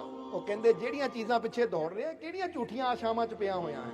ਸੱਚਾਈ ਨੂੰ ਸਮਝ, ਸੱਚ ਨੂੰ ਸਮਝ, ਉਹ ਮਾਲਿਕ ਦੇ ਨਾਲ ਜੁੜ, ਉਹ ਪ੍ਰਭੂ ਦੇ ਨਾਲ ਜੁੜ, ਉਹਦੇ ਸਿਮਰਨ ਦੇ ਨਾਲ ਜੁੜ, ਫੇਰ ਹੀ ਤੇਰੇ ਜੀਵਨ 'ਚ ਖੁਸ਼ੀਆਂ ਆ ਸਕਦੀਆਂ। तो आओ हुण समा काफी हो गया, सत्संग नूं अंतिम बचनां दी तरफ लैके जाइए। तो हुण असीं इक्को ही चीज का ख्याल रखना है कि साडी मंजिल, सानू ये जीवन अगर प्रभु ने दिता है तो साडी मंजिल वो परमानंद है। क्योंकि जीवन इस लिए नहीं मिलिया कि असीं दुखां 'च जीवन गवा दईए, परेशानियां 'च जीवन गवा दईए। नहीं, ये जीवन 'च बड़ा आनंद छुपिया होया है, ये जीवन 'च बड़ा आनंद छुपिया होया है, जीवन 'च बड़ी खुशी छुपी हुई है। पर वो खुशी नूं प्राप्त करन दी युक्ति बंदे कोल नहीं है, इसलिए बंदा दुखी होके फिरदा है। इसलिए असीं कह रहे हैं कि तुहाडे जीवन च बड़ा आनंद है। ये जीवन नूं ना को जीवन दुखां दा घर नहीं, ये जीवन च आनंद है, बस वो आनंद तक पहुंचण दी युक्ति चाहिदी है, कुंजी चाहिदी है कि जिहड़ी वो आनंद दे दरवाजे नूं खोल सके और साडे जीवन च आनंद आ सके। इसलिए गुरुआं रहबरां संतां दे कोलों युक्ति लैनी है ताकि साडा जीवन आनंद नाल भरपूर हो सके, साडा जीवन खुशियां नाल भरपूर हो सके। और ऐसी भी कह सकीए जन्म तुम्हारे लेखे, ताकि साडा जीवन भी उहदे लेखे लग जाए। इसलिए आओ प्रेम नूं अपने अंदर पैदा करिए, और जिस तरह असीं दस्सिया नफरत नूं अपने अंदरों खत्म करिए। क्योंकि नफरत दुश्मन दा कुछ नहीं बिगाड़दी, ये सानू ही जद भी देखो ये साडा ही नुकसान करदी है, साडा ही बिगड़दा है। क्योंकि जदों यही याद करने अंदर क्रोध आ गया तो नुकसान किहदा हुंदा है? इंसान दा अपना नुकसान हुंदा है। इसलिए जे शांति चाहते हैं, सुकून चाहते हैं, तो फिर नफरत नूं अपने अंदरों खत्म करो, ऊंच नीच जात पात दे भेदभाव खत्म करो, और अपने अंदर सच्चा प्रेम पैदा करो, मुहब्बत पैदा करो। और जिस तरह असीं दस्सिया है कि एक वो हुंदा जिहड़ा पेड़ वड्ड के फल खाण दी कोशिश करता है, वो नहीं बनना।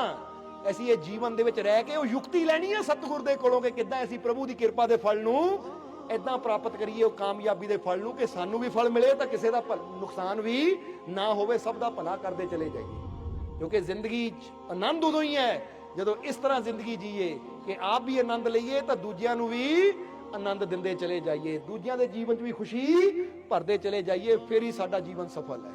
ਇਸ ਲਈ ਆਓ ਜੇ ਜੀਵਨ ਨੂੰ ਖੁਸ਼ੀਆਂ ਨਾਲ ਭਰਪੂਰ ਕਰਨਾ ਹੈ ਤਾਂ ਜੀਵਨ 'ਚ ਆਪ ਵੀ ਅਸੀਂ ਕੀ ਲੈਣਾ ਹੈ?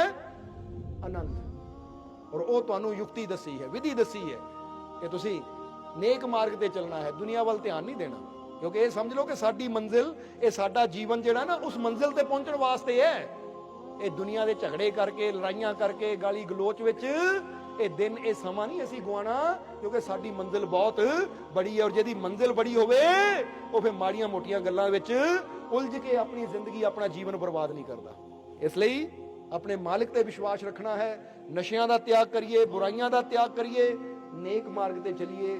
ਔਰ ਜਿਸ ਤਰ੍ਹਾਂ ਅਸੀਂ ਇਹ ਗੱਲ ਦੱਸੀ ਹੈ ਤੁਹਾਨੂੰ, ਇਹ ਸਿਰਫ ਸੁਣਨੀ ਨਹੀਂ ਹੈ, ਇਹਨੂੰ ਸਮਝਣਾ ਹੈ, ਅਮਲ ਵੀ ਕਰਨਾ ਹੈ ਇਸ ਤੇ। ਕਿਉਂਕਿ ਜਦੋਂ ਇਨਸਾਨ ਸੁਣ ਕੇ ਉਸ ਤੇ ਅਮਲ ਕਰਨ ਦੀ ਕੋਸ਼ਿਸ਼ ਕਰਦਾ ਹੈ ਤਾਂ ਫਿਰ ਹੀ ਇਨਸਾਨ ਜੀਵਨ ਦੇ ਵਿੱਚ ਉਹ ਚੀਜ਼ ਦਾ ਲਾਭ ਲੈ ਸਕਦਾ ਹੈ। ਜਿੱਦਾਂ ਅਸੀਂ ਦੱਸ ਦਈਏ ਕਿ ਆਹ ਚੀਜ਼ ਬੜੀ ਮਿੱਠੀ ਹੈ, ਤੁਸੀਂ ਕਹਿੰਦੇ ਠੀਕ ਹੈ, ਸੁਣ ਲਿਆ ਮਿੱਠੀ ਹੈ, ਪਰ ਸੁਣਨ ਨਾਲ ਪਤਾ ਲੱਗਿਆ ਮਿੱਠੀ ਹੈ, ਪਰ ਮਜ਼ਾ ਤਾਂ ਫੇਰ ਹੈ ਕਿ ਤੁਸੀਂ ਕੋਸ਼ਿਸ਼ ਕਰੋ, ਉਹ ਚੀਜ਼ ਨੂੰ ਖਾਓ, ਉਹਨੂੰ ਤੁਹਾਡੀ ਰਸਨਾ ਚਖੇ, ਤਾਂ ਕਿ ਤੁਹਾਨੂੰ ਵੀ ਉਹਦਾ ਰਸ ਪਤਾ ਲੱਗੇ ਕਿ ਵਾਕਈ ਇਹ ਚੀਜ਼ ਵਿੱਚ ਕਿੰਨਾ ਰਸ ਹੈ, ਕਿੰਨਾ ਸਵਾਦ ਹੈ। ਔਰ ਫੇਰ ਹੀ ਲੱਗੇਗਾ ਜਦੋਂ ਇਹ ਕੋਸ਼ਿਸ਼ ਕਰਕੇ ਉੱਥੇ ਤੱਕ ਪਹੁੰਚਾਂਗੇ। ਇਸ ਲਈ ਗੁਰੂ ਰਹਿਬਰ ਸੰਤ ਮਹਾਪੁਰਸ਼ ਇਹੀ ਤਾਂ ਚਾਹੁੰਦੇ ਹੈ।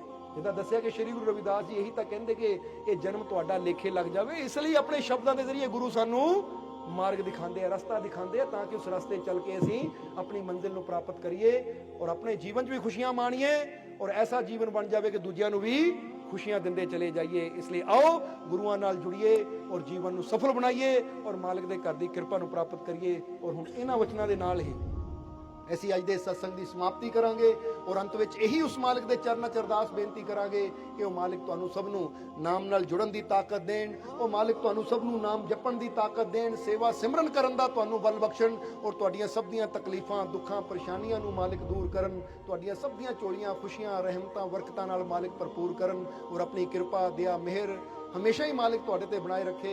ਤੁਹਾਨੂੰ ਦਿਨ ਦੁਗਣੀ ਰਾਤ ਚੌਗਣੀ ਮਾਲਕ ਤਰੱਕੀ ਦੇਵੇ।